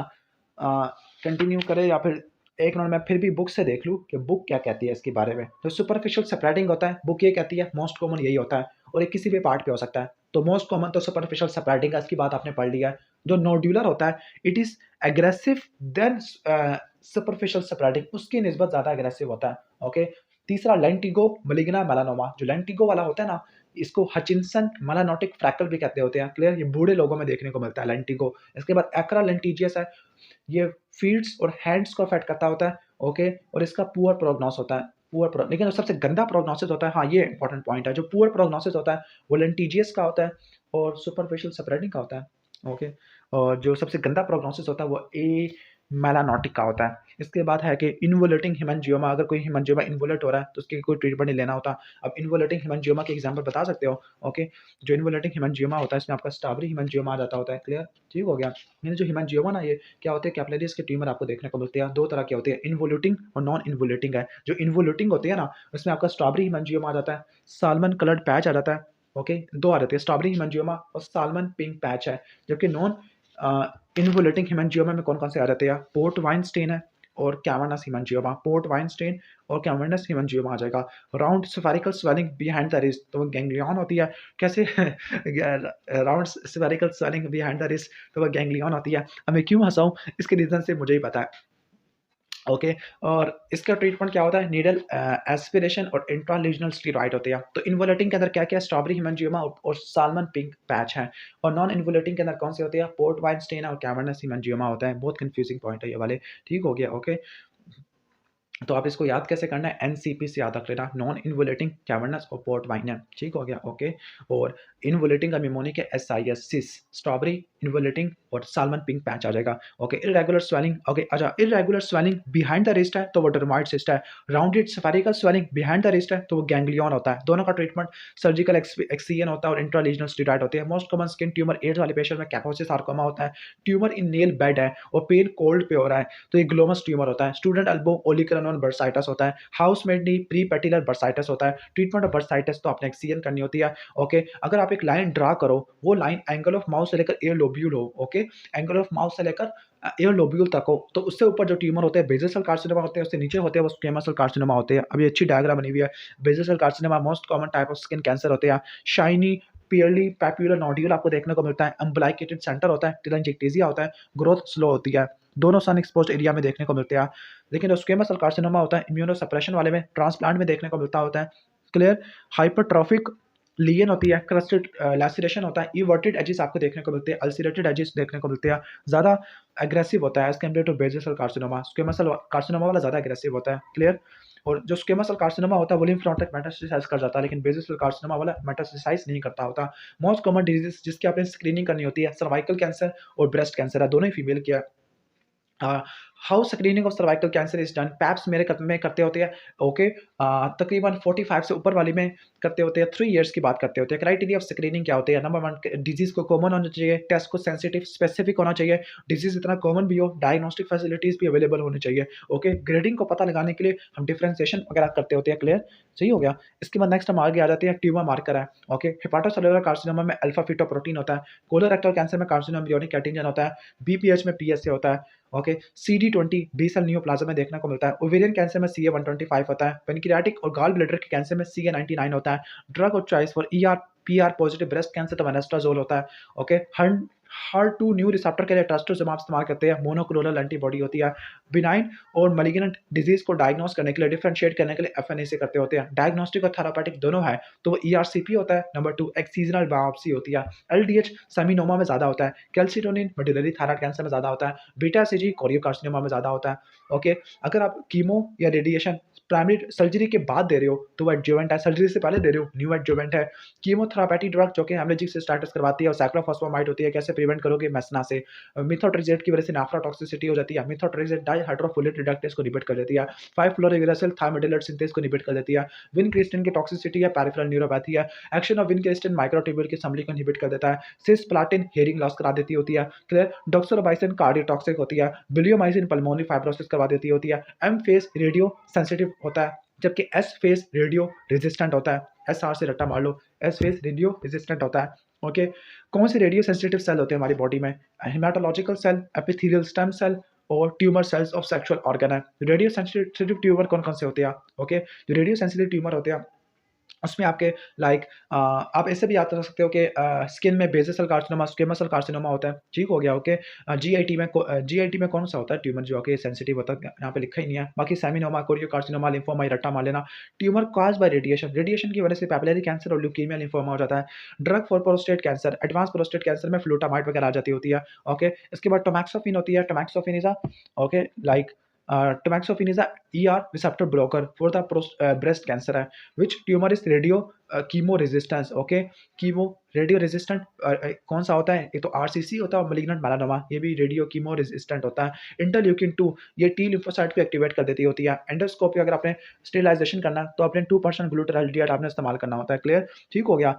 When second dose of prophylactic antibiotic is given in operation, okay, ठीक हो गया। कब हम सेकंड डोज अप्लाई करेंगे ऑपरेशन में, जब ऑपरेशन 4 घंटे से ज़्यादा का आपको देखने को मिले। एंटीबायोटिक कब अप्लाई करते हैं, eight the time of induction, okay, या सर्जरी से 1 घंटा पहले। Common cancer in burn cancer, तो बर्न पेशेंट वाले में स्क्वेमस और कार्सिनोमा होता है, मार्जिनल अल्सर होता है, which melanoma have the best prognosis, तो जो बेस्ट प्रोग्नोसिस होता है वो लेंटिगो वाला का होता है। सच्ची में लेंटिगो का अच्छा प्रोग्नोसिस होता है, लेंटिगो मलिग्ना वाला, ओके, सही है, ओल्डर में देखने को मिलता है, चलो मान लेते हैं। बेस्ट प्रोग्नोसिस लेंटिको का होता है, सबसे गंदा प्रोग्नोसिस ए मेलानोटिक का होता है। स्टेरिलाइजेशन में क्या होता है, बैक्टीरिया और स्पोर दोनों को किल कर देना। अभी हमने पढ़ा एंडोस्कोप की स्टेरिलाइजेशन 2% ग्लूटाल्डिहाइड से करते हैं। ग्लव्स की कैसे करोगे, आउटोक्लेविंग से, लेकिन सड़ नहीं जाएगी ग्लव, गल सड़ जाएंगे।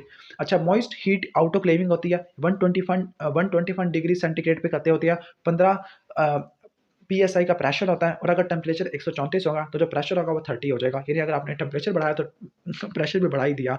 लेंस है, स्यूचर है, और जो प्लास्टिक है, यानी जो प्लास्टिक वाले मटेरियल है उनकी स्टेरिलाइजेशन एथिलीन ऑक्साइड से करते होते हैं। थर्मोमीटर और जो स्टेथोस्कोप होता है इनकी अल्कोहल से करते होते हैं। ओके, रिस्पिरेटरी ट्रैक के जो इक्विपमेंट्स है उनकी आप फॉर्मेल्डिहाइड से करते होते हैं। फ्लोर ऑफ ओटी है, उसको आप सोडियम हाइपोक्लोराइड से स्टेरिलाइज करते होते हैं। कॉन्ट्राइंडिकेशन ऑफ लैप्रोस्कोपिक कोलिसिस्टेक्टमी, अगर किसी को सीओपीडी, हार्ट का, लंग्स का मसला है तो आपने नहीं करनी होती। Okay, if a doctor is prick with a needle, okay, और हेपेटाइटिस बी वाले पेशेंट से प्रिक हो गया है और वैक्सीनेटेड नहीं थी तो आपने क्या देना होता है, वैक्सीन देनी है और इम्यूनोग्लोबुलिन्स आपने देनी होती है विद इन द 7 डेज। अगर वैक्सीनेटेड है, इम्यूनोग्लोबुलिन्स के लेवल को देखना होता है। अगर अगर इम्यूनोग्लोबुलिन्स के लेवल 10 से कम होता है तो फिर आपने वैक्सीन देनी होती है। क्लियर, सही हो गया। और इम्यूनोग्लोबुलिन्स और वैक्सीन देनी होती है। ओके, इम्यूनोग्लोबुलिन्स आपने 7 डेज के अंदर देनी होती है। ठीक हो गया। अगर वैक्सीनेटेड है तो अपने इम्यूनोग्लोबुलिन्स के लेवल को चेक करना होता है। क्लियर। इसके बाद हम नेक्स्ट आगे चलते होते हैं। वास्कुलर डिसऑर्डर है। वास्कुलर डिसऑर्डर में अगर haemorrhage at the time of surgery होता है तो वो प्राइमरी हैमरेज होता है। जो रिएक्शनरी हैमरेज होता है विद इन द 24 आवर्स में होता है। Haemorrhage after 6 to 7 days, okay, 7 to 14 days book में लिखा हुआ है। सेकेंडरी हैमरेज होता है। Clear. Most common cause of fever after the surgery तो एटीलैक्टिसिस होता है। Within the first day आपको देखने को मिलता है। सेकंड डे या थर्ड डे में आपको यूटीआई, हॉस्पिटल एक्वायर्ड इन्फेक्शन की वजह से होता है। अगर कोई ऑपरेटिव वुंड है, उसकी सारी लेयर्स डिसरप्ट हो गई है तो वो क्या होता है, वुंड डिसेंस होता है। Most common cause of death after surgery तो post operative pneumonia, aspiration pneumonia हो सकता है। पोस्ट ऑपरेटिव फीवर, ओके, ठीक हो गया। पोस्ट ऑपरेटिव फीवर कब डिफाइन करते हैं, टेम्परेचर 38 से ज़्यादा का होना चाहिए इन 2 पोस्ट ऑपरेटिव डेज, या 39 से ज़्यादा होना चाहिए फर्स्ट, यानी ठीक हो गया। 2 दिनों में आपका 38 है और 1 दिन में 39 आना शुरू हो जाता है। Okay, discharge of yellow green pus from the operation wound. Okay, अगर ऑपरेशन वुंड से येलो ग्रीन पस निकल रही है तो वो फिस्टुला की निशानी होती है। Pain on calf muscle walking है, और रिलीफ ऑन रेस्ट तो ये क्या होता है, इंटरमिटेंट क्लॉटिकेशन होता है। अब इस्कीमिया के 6 पी होते हैं। ओके, पेन, पैलर, पैरासीजिया, पल्सनेस, पोइकिलोथर्मिया और पल्सलेसनेस। लैरिज सिंड्रोम अयोर्टो इलिक ऑब्स्ट्रक्शन होती है। ओके, इसमें आपको क्या मिलता है, क्लॉटिकेशन, इंपॉर्टेंस और एब्सेंस ऑफ फीमोरल पल्सेस देखने को मिलती है। Ankle brachial pressure index, lower limb का प्रेशर ऊपर, अपर लिम्ब का नीचे, नॉर्मल 1 से लेकर 1.2 तक होता है। अगर ये 0.5 से लेकर 0.9 होगा तो ये क्रॉनिक लिम्ब इस्कीमिया, 0.5 से कम होगा तो क्रिटिकल लिम्ब इस्कीमिया, 0.3 से कम होगा तो नेक्रोसिस आपको देखने को मिलेगा। काज ऑफ एम्बोलिज्म एथेरोस्क्लेरोसिस होता है। Most common when of DVT. Okay, DVT में जो मोस्ट कॉमन वेन्स अफेक्टेड होती है ना वो पोप्लीटियल वेन होती है। ओके, जबकि most common when of pulmonary embolism तो वो फेमरल वेन्स होती है। When use for the graft तो वो लॉन्ग सैफनस वेन होती है, ग्रेट सैफनस वेन होती है। Okay, swelling and pain on squeezing the calf muscle. Okay, on squeezing the calf muscle, okay, या पैसिव स्ट्रेचिंग की वजह से हो रहा है, मसल टाइट हो गया तो वो कंपार्टमेंट सिंड्रोम होता है। फिजियोटमी आपने करनी होती है। Pain in abdomen after intake of meal, meal को खा लिया, मेल को खा लिया, बंदे को खा लिया, उसको पेन हो रहा है, मतलब रोटी खाने के बाद अगर पेन हो रहा है और इस्कीमिक हार्ट डिजीज की हिस्ट्री है तो एक्यूट मेसेंटेरिक इस्कीमिया होता है। थंब पीरियड साइन देखने को मिलता है। Investigation of choice for DVT, DVT के लिए वैरिकोस वेन के लिए आप डुप्लेक्स अल्ट्रासाउंड करते होते हैं। एम्बोलिज्म कराने के लिए आपको 50 ml एयर चाहिए होती है। Drug of choice for Raynaud phenomena तो वो कैल्शियम चैनल ब्लॉकर आ जाते होते हैं, निफेडिपिन रट्टा मान लो। ड्रग फॉर बल्जर डिजीज सिलेस्टाजोल होती है। सिलेस्टाजोल तो क्रॉनिक लिम्ब इस्कीमिया में भी इस्तेमाल होती है। और स्मोकिंग सीजेशन करनी होती है। Most common cause of thoracic aneurysm और डाइसेक्शन तो हाइपरटेंशन होती है। ओके, हाइपरटेंशन, एयोर्टिक डायसेक्शन तो हाइपरटेंशन की वजह से होती है। एनेरिज्म आपको एथेरोस्क्लेरोसिस की वजह से देखने को मिलता है। Abdominal aortic aneurysm, widening of mediastinum है और पेन बैक में जा रहा है, दैट मींस एयोर्टिक डायसेक्शन वगैरह हो चुकी है। Investigation of choice for aneurysm, अब डिफरेंट बुक्स डिफरेंट लिखती है।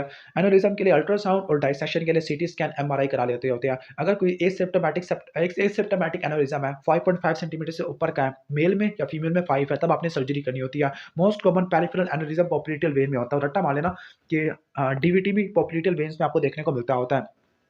Cause of wet gangrene, gangrene 2 तरह का होता है, वेट और dry. Wet super imposed infection हो जाता है, डायबिटीज में होता है। ड्राई गैंग्रीन एथेरोस्क्लेरोसिस की वजह से होता है। जो गैस गैंग्रीन है, लिम्स के ऊपर ब्लिस्टर्स होते हैं, ब्लैकिश डिस्कलरेशन होती है, क्लोस्ट्रिडियम परफरेंसेस की वजह से होती है। Drug of choice benzyl penicillin होती है।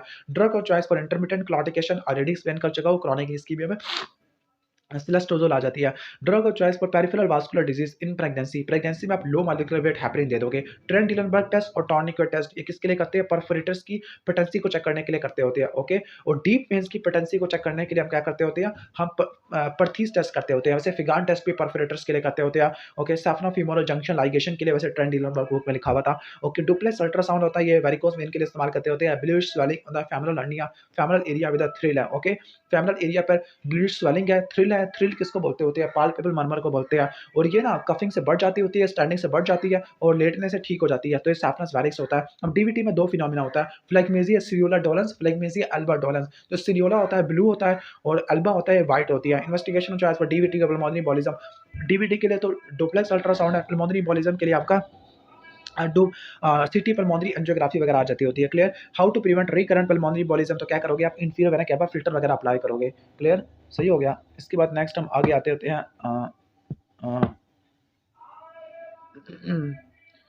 ओके, अच्छा, इसके बाद नेक्स्ट हम आगे आते हैं रिकरेंट पल्मोनरी एम्बोलिज्म के लिए इंफीरियर वेना कैवा फिल्टर इस्तेमाल करते हैं। वारफेरिन को मॉनिटर करते हैं आईएनआर से और इसको आपने 5 दिन पहले डिसकंटिन्यू करना होता है। और अगर आईएनआर क्या होता है? 1.5 से कम हो जाता है। 1.5 से कम होने का मतलब क्या होता है कि आपके ना अगर 1.5 से बढ़ जाता है तो उसका मतलब है कि आप क्लॉटिंग फैक्टर सी से काम नहीं कर रहे हैं, तो आपने विटामिन के देना होता है। ठीक हो गया? ओके, बस यहाँ पे रट्टा मार लेना होता है। मतलब ब्लीडिंग श्लीडिंग हो रही है तो विटामिन के दे के आप क्लॉटिंग फैक्टर वगैरह करा लोगे। अगर कम हो जाता है तो आपने लो मॉलिक्यूलर वेट हेपरिन इस्तेमाल करनी होती है। नेक्स्ट है कि एंटीडोट ऑफ वारफेरिन विटामिन के होता है, हेपरिन का एंटीडोट प्रोटामिन होता है। लिम्फेडिमा फिलारियसिस की वजह से होता है, इसको क्यूटस फैटिगेंस भी कहते हैं। नॉक्टर्नल ब्लड स्मेयर करा लेते होते हैं, माइक्रोफ्लैरी वगैरह देख लेते होते हैं। सैक लाइक स्वेलिंग है the posterior triangle of neck है और ट्रांसल्यूमिनेंट पॉजिटिव है, तो ये सिस्टिक हाइग्रोमा होता है, उसको आपने एक्सरसाइज करना होता है। कॉज ऑफ लिम्फेंजाइटिस स्ट्रेप्टोकोकस पायोजिन की वजह से होता है लिम्फेंजाइटिस। ओके, जबकि लिम्फेडिमा फिलारियसिस की वजह से होता है। टीबी में लिम्फ नोड मैटेड होते हैं, सार्कोइडोसिस में नॉन मैटेड होते हैं, लिम्फोमा में रबरी होते हैं। Drug of choice of filariasis diethylcarbamazine होती है। Earliest sign of DVT calf की टेंडेनेस होती है। Cause of migratory thrombophlebitis pancreatic cancer की वजह से हो सकता है, this is called Trousseau syndrome. Fogarty catheter embolectomy के लिए इस्तेमाल करते हैं। बर्जर डिजीज स्मॉल या मीडियम साइज आर्टरीज को अफेक्ट करती होती है, मेनली मीडियम साइज को अफेक्ट करती होती है, डिस्टल वाली को अफेक्ट करती होती है। पोप्लिटियल पल्मोनरी एनोरिज्म को डायग्नोज करने के लिए एमआरआई करते होते हैं। Okay, common cause of AV fistula तो वो कॉन्जेनाइटल होता है और most common cause of lymphoedema congenital dysplasia की वजह से देखने को मिलता है। प्राइमरी लिम्फेडिमा होता है, 3 टाइप होती है, कॉन्जेनाइटल होता है। ओके, कॉन्जेनाइटल लाइक इसके अलावा लिम्फेडिमा प्रीकॉक्स और लिम्फेडिमा टार्डा होता है। जो एंकल होता है ये वीनस अल्सर का रीजन होता है। जो आर्टीरियल अल्सर होता है डिजिट्स में देखने को मिलता है। जो वीनस अल्सर होते हैं ना, ये आपको एंकल में देखने को मिलते हैं। This area is called gaiter area. इसके बाद चलते हैं how much blood in tibial fracture. Tibia के फ्रैक्चर में, लॉन्ग बोन्स के फ्रैक्चर में 750 होता है। फीमर के फ्रैक्चर में 1.5 लीटर की बोतल है और पेल्विस के फ्रैक्चर में आपका 2.5 लीटर की बोतल होती है, या 2 लीटर रट्टा मार लो। ठीक है, 2 लीटर, 1.5 लीटर या 750 आ जाएगा। फ्लूइड और चॉइस फॉर शॉक या हेमरेजिक शॉक के लिए आप क्रिस्टलाइट देते हैं, नॉर्मल सलाइन वगैरह देते होते हैं। क्लास ऑफ हेमरेजिक शॉक जो क्लास 1 होता है ना, क्लास 1। ओके, क्लास 1 का मतलब है लेस देन 15% होता है। क्लियर? ठीक हो गया। अपने 15 को मल्टीप्लाई करते हैं ना 50 से तो आपको आंसर मिल जाएगा। क्लास 2 होता है 15 टू 30 होता है। क्लास 3 30 टू 40 होता है। क्लास 4 में क्या होता है? 40 से ऊपर देखने को मिलता होता है। आप 50 से मल्टीप्लाई कर दो तो आपका आंसर आ जाएगा। ओके, फिस्ट अगर आप क्लॉट का साइज फिस्ट के बराबर है, मुट्ठी के बराबर है, तो 50 नहीं बल्कि 500 ml होता है। Best method to control bleeding in emergency situation, तो प्रेशर या टॉर्निकेट अप्लाई करना होता है। Bleeding from the liver control, तो लीवर से आपने 4 पीस करने होते हैं। पैक, प्लग, प्रिंगल, पैकिंग वगैरह। ठीक हो गया? Okay, push, Pringle, pack, plugging ये होती है। Most common organ damage in blunt trauma, वैसे बुक में लिखा है कि स्प्लीन होता है लेकिन यहाँ पर लीवर लिखा हुआ है। अगर लेफ्ट अपर क्वाड्रेंट का ट्रॉमा हो तो स्प्लीन आ जाएगा। Okay, bleeding in abdomen can be seen by FAST scan होता है अगर पेशेंट अनस्टेबल है, सीटी स्कैन करा लो। अगर पेशेंट स्टेबल अगर पॉजिटिव आ जाता है फास्ट, तो आपने क्या करनी है? एक्सप्लोरेटिव लेप्रोटमी करनी होती है। लीवर और रीनल ट्रॉमा को देखने के लिए सीटी स्कैन करते होते हैं। Cause of hypovolemic shock, hypovolemic shock dehydration की वजह से हो सकता है, हैमरेज की वजह से हो सकता है। ड्रग और चॉइस क्या होती है? हाइपोवोलेमिक शॉक में आपने आइनोट्रोपिक और क्रिस्टलाइट्स देते होते हैं मेन। डिस्ट्रीब्यूटेड शॉक में जो ड्रग और चॉइस होती है, अब ये ड्रग और चॉइस थोड़ी अजीबोगरीब नहीं लिखी हुई। अच्छा, डिस्ट्रीब्यूटेड शॉक में आप फिनाइलिफ्रीन दे सकते होते हैं। ठीक हो गया?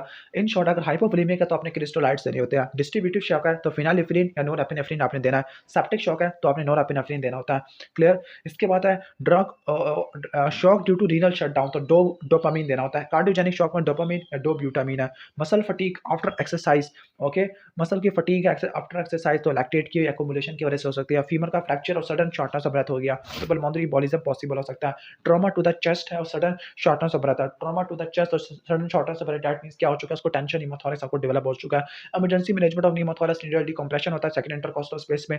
स्पेसिफिक थेरेपी क्या होती है, स्पेसिफिक ट्रीटमेंट क्या होता है न्यूमोथोरैक्स का, ओके, चेस्ट ट्यूब इंट्यूबेशन करते हैं फिफ्थ इंटरकोस्टल स्पेस में।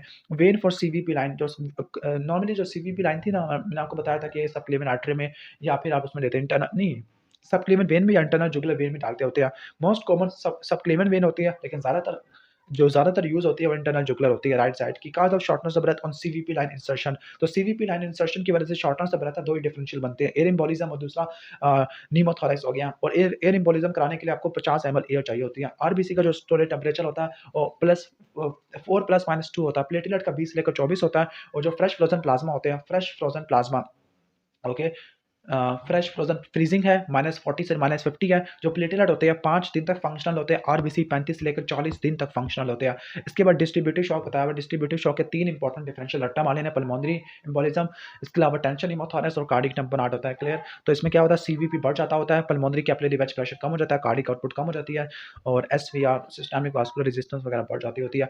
Haemorrhagic shock is the indication of blood transfusion, यानी हेमरेजिक शॉक में अगर क्लास 1 और क्लास 2 का तो आपने आईवी फ्लूइड देने, और क्लास 3 और क्लास 4 का तो आपने इसमें क्या देने होते हैं, लाइक हम कह सकते हैं कि आपने ब्लड देना होता है, ब्लड्स और आईवी फ्लूइड्स देने होते हैं। फर्स्ट साइन ऑफ रिएक्शन कौन सा, अच्छा, ब्लड ट्रांसफ्यूजन का जो मोस्ट कॉमन रिएक्शन होता है वो haemolytic, most common reaction during the blood transfusion तो वो हिमोलिटिक रिएक्शन होता है, और इसका मोस्ट कॉमन साइन क्या होता है, पेन और फीवर होता है, राइट, राइट लंबर एरिया पे देखने को मिलता है। अब स्टोरेज की क्या कॉम्प्लिकेशन हो सकते हैं, अगर आपने स्टोरेज ब्लड को स्टोर किया तो रट्टा मार लेना कि हाइपरक्लीमिया हो जाएगा, हाइपरकैल्सीमिया हो जाएगा, मेटाबॉलिक एसिडोसिस हो जाएगा, और हाइपर एमोनिया हो जाएगा। Drug of choice for anaphylactic reaction, तो एनाफिलैक्टिक रिएक्शन हो जाता है ना, तो आपने एपिनेफ्रिन देनी होती है, हाइड्रोकोर्टिसोन देनी होती है, फ्यूरासिमाइड और मैनिटोल आपने देने होते हैं। Investigation for choice for D dimer, sorry DIC के लिए डी डाइमर वगैरह कराते होते हैं, ओके। इसके बाद है कि ब्लड है, ये कोलाइड सोल्यूशन होता है, एल्ब्यूमिन का स्टोरेज 40 डिग्री सेंटीग्रेड पे करते हैं। विटामिन के डिपेंडेंट क्लॉटिंग फैक्टर 2 के साथ 9-10 होता है। हेमोलिटिक रिएक्शन को चेक करने के लिए डायरेक्ट कॉम्स टेस्ट करते होते हैं, ओके, ठीक हो गया। अगर कोई किस आयन को आपने चेक करना होता है बिफोर सर्जरी, अगर कोई पेशेंट डायबिटिक ले रहा है तो आपने पोटेशियम वगैरह को चेक करना होता है। आर्टिकुलर हेमरेज ब्राइट रेड होता है, वीनस हेमरेज डार्क होता है। Main cause of reactionary haemorrhage slippage of ligature की वजह से देखने को मिलता होता है, क्लियर। इसके बाद हम आगे आ जाते हैं। चार्टियल हेमरेज ब्राइट रेड है, वीनस वाला डार्क होता है। Reactionary haemorrhage slippage of ligature की वजह से होता है। ओलिगोयूरिया कब डिफाइन करते होते हैं, ओके, या तो यूरिन की आउटपुट एक दिन में 500 ml से कम हो गया या 30 ml पर आवर से कम हो गया। वारफरिन क्या करती है, विटामिन के डिपेंडेंट क्लॉटिंग फैक्टर को कम कर देती है। वारफरिन को अपनी प्रेगनेंसी में अवॉइड करना होता है because it cross the placenta barrier, okay, ठीक हो गया, ओके। शुड गिव आपने लो मॉलिक्यूलर वेट हेपरिन देना होता है। मैक्सिमम आयन इन ईसीएफ, ओके, सोडियम होता है, और इंटरसेलुलर फ्लूइड में पोटेशियम होता है। तो स्ट्रेस हार्मोन होता है वो कोर्टिसोल होता है, इसकी लेवल नॉर्मल हो जाती है आफ्टर 3 डेज। फ्लूइड और choice in gastric outlet obstruction normal saline होता है, क्लियर। इसके बाद है which element is most important in shock monitoring है, तो शॉक की मॉनिटरिंग में अपने यूरिन आउटपुट को देखना होता है। 0.5 ml पर केजी पर आवर से ऊपर रखनी होती है। मैक्सिमम इफेक्ट विटामिन के 3 डोजेस के बाद होता है। Fresh frozen plasma effect produce करती है 3 घंटों के अंदर, ठीक हो गया, ओके, जल्दी कर देती है। पेरी ऑपरेटिव एमआई ये आपको थर्ड पोस्ट ऑपरेटिव डे में देखने को मिलता है। ओसीपी को आपने छोड़ देना होता है, डीवीटी को रिड्यूस करने के लिए 6 महीने पहले आपने छोड़ देना होता है, 6 वीक्स पहले, ओके। स्मोकिंग को आपने 2 से लेकर 4 हफ्तों पहले छोड़ देना होता है, ओके। स्मोकिंग को 2 से लेकर 4 हफ्ते, और जो ओसीपीज है उसको 6 हफ्ते, 6 महीने नहीं 6 हफ्ते, क्लियर। और जो वारफरिन था 5 दिन था। Stress ulcer occurs in the shock वाले पेशेंट में देखने को मिल सकते हैं। शॉक में क्या होता है, टकीकार्डिया होता है, हाइपोटेंशन होता है, कोल्ड पैराफ्रीज देखने को मिलती है। हिस्ट्री ऑफ टर्मिनल आईलियम की सर्जरी है टाइफाइड वाले पेशेंट में, तो कौन सा शॉक हो सकता है, अगर टर्मिनल आईलियम की हिस्ट्री या इन्फेक्शन वगैरह होना शुरू हो गया तो ये सेप्टिक शॉक पॉसिबल हो सकता है। अब हेमरेजिक शॉक की यहाँ पे ग्रेडिंग लिखी हुई है 1 2 3 4, ये तो मैं ऑलरेडी बता चुका हूँ। 15% तक ब्लड लॉस हो तो वो स्टेज 1 होता है, ठीक है। अगर स्टेज 2 में आपको ना लाइक 15 से लेकर 30 होता है, स्टेज 3 में 30 to 40 होता है, स्टेज 4 में क्या होता है, मोर देन 40 होता है। एक और बात रट्टा वाले ना, जो बीपी होता है ना वो स्टेज 3 से अफेक्टेड होना शुरू हो जाता है। लाइक बीपी को देखो ना 3 और 4 में गिरना शुरू हो जाता है, ये बात रट्टा मार लेनी है, क्लियर। पल्स सबसे पहले अफेक्टेड होती है, और बस ये पूरा याद तो करना इम्पॉसिबल है, तो सुपरफिशियल देख लो आप। इसके बाद टिश्यू का रिपेयर है, जो टिश्यू के वुंड की हीलिंग होती है इसके 3 फेज होती है, इन्फ्लेमेटरी, प्रोलिफरेटिव और रिमॉडलिंग होती है। जो इन्फ्लेमेटरी फेज होता है ना, वुंड की बाद स्टार्ट हो जाता है, वुंडिंग के बाद स्टार्ट हो जाता है, 2 से लेकर 3 दिन तक इसका टाइम ड्यूरेशन होता है। अब इन्फ्लेमेशन में 4 कैरेक्टरिस्टिक्स होते हैं, रूबोर, ट्यूमर, कैलर, डॉलर होते हैं। जो प्रोलिफरेटिव फेज है, यानी पहले इन्फ्लेमेशन फेज होता है 2 से लेकर 3 दिन तक होता है, फिर प्रोलिफरेटिव फेज होता है 3 से लेकर 3rd डे से लेकर 3rd वीक तक होता है, ठीक है। वलेरियन डीजेनरेशन ये आपको वुंड से डिस्टल में देखने को मिलती है, वलेरियन डीजेनरेशन डिस्टल वुंड में देखने को मिलती है, ठीक हो गया। Regeneration of nerve fibre is attracted to their receptor by, okay. तो regeneration of nerve fibre is attracted by the receptor, तो ये क्या होता है, इस फिनोमेना को बोलते हैं न्यूरोट्रोपिज्म। ओके, इंट्रेंसिक वुंड की हीलिंग है, इसमें आपको क्या होता है, vincular blood supply, vascular blood flow और साइनोवियल डिफ्यूजन इस पे डिपेंड करती होती है। जो एक्सट्रिंसिक हीलिंग होती है इसमें क्या होता है, टेंडन और टेंडन शीथ इसके दरमियान एडहेजन बनना शुरू हो जाती है। इंट्रिंसिक में वास्कुलर फ्लो, साइनोवियल डिफ्यूजन होती है, एक्सट्रिंसिक में आपको एडहेजन देखने को मिलती है। Classification of wound closure, okay, तो वुंड क्लोजर की क्या क्लासिफिकेशन होती है, प्राइमरी, सेकेंडरी और टर्शियरी होता है। प्राइमरी में वुंड के एजेस ओपन होते हैं, नॉर्मल हीलिंग होता है, मिनिमल सकार होता है। वुंड के एजेस ओपन, नॉर्मल हीलिंग और सकार कम से कम होता है। सेकेंडरी में वुंड के एजेस ओपन होते हैं, हील होते हैं ग्रैनुलेशन टिश्यू से और कंट्रैक्शन से, और पुअर सकार आपको देखने को मिलता होता है। ओके, इसके बाद है टर्शियरी इंटेंशन में क्या होगा, टर्शियरी इंटेंशन में वुंड को आपने इनिशियली ओपन करना होता है, ठीक है। सेकेंडरी में तो वो ग्रैनुलेशन टिश्यू से हील हो जाता है कॉन्ट्रैक्शन से, लेकिन टर्शियरी में आपने इनिशियली ओपन रखा, फिर आपने वुंड के एजेस को अपोज किया जब हीलिंग कंडीशन फेवरेबल हो जाती है। जो टाइडी वुंड होते हैं, इंसाइज वुंड होते हैं, अनटाइडी लैसिरेटेड वुंड होते हैं, क्रश वुंड होते हैं। टाइडी क्लीन होते हैं, अनटाइडी कंटामिनेटेड होते हैं। टाइडी में हेल्दी टिश्यू होता है, अनटाइडी में डिवाइटलाइज्ड टिश्यू होता है। टाइडी में टिश्यू का लॉस कम से कम होता है, अनटाइडी में टिश्यू का लॉस काफी ज्यादा होता है। स्किन और सबक्यूटेनियस टिश्यू अगर स्ट्रिप हो गया बाय एवलियन, यानी एवलियन की वजह से स्किन और सबक्यूटेनियस टिश्यू स्ट्रिप ऑफ हो गया, तो उसको बोलते हैं डीग्लविंग इंजरी होता है। क्लियर, सही हो गया। नेक्रोटाइजिंग इन्फेक्शन में आपको क्या-क्या चीजें देखने को मिलती होती है, ओके। नेक्रोटाइजिंग इन्फेक्शन के अंदर आपको क्रेपिटस देखने को मिलता है, clear. Gas, gangrene, fever, skin की ब्लिस्टरिंग आपको देखने को मिलती होती है। वुंड्स और इंजरीज जो कि स्किन या टिश्यू को डैमेज कर देती होती है। टिश्यू रिपेयर क्या होता है, बॉडी रिस्पॉन्स होता है टू द हीलिंग वुड है। Primary goal of tissue repair क्या, टिश्यू की इंटीग्रिटी को एस्टैब्लिश करना। Fibrosis the formation of scar tissue होता है, कोलेजन की होती है।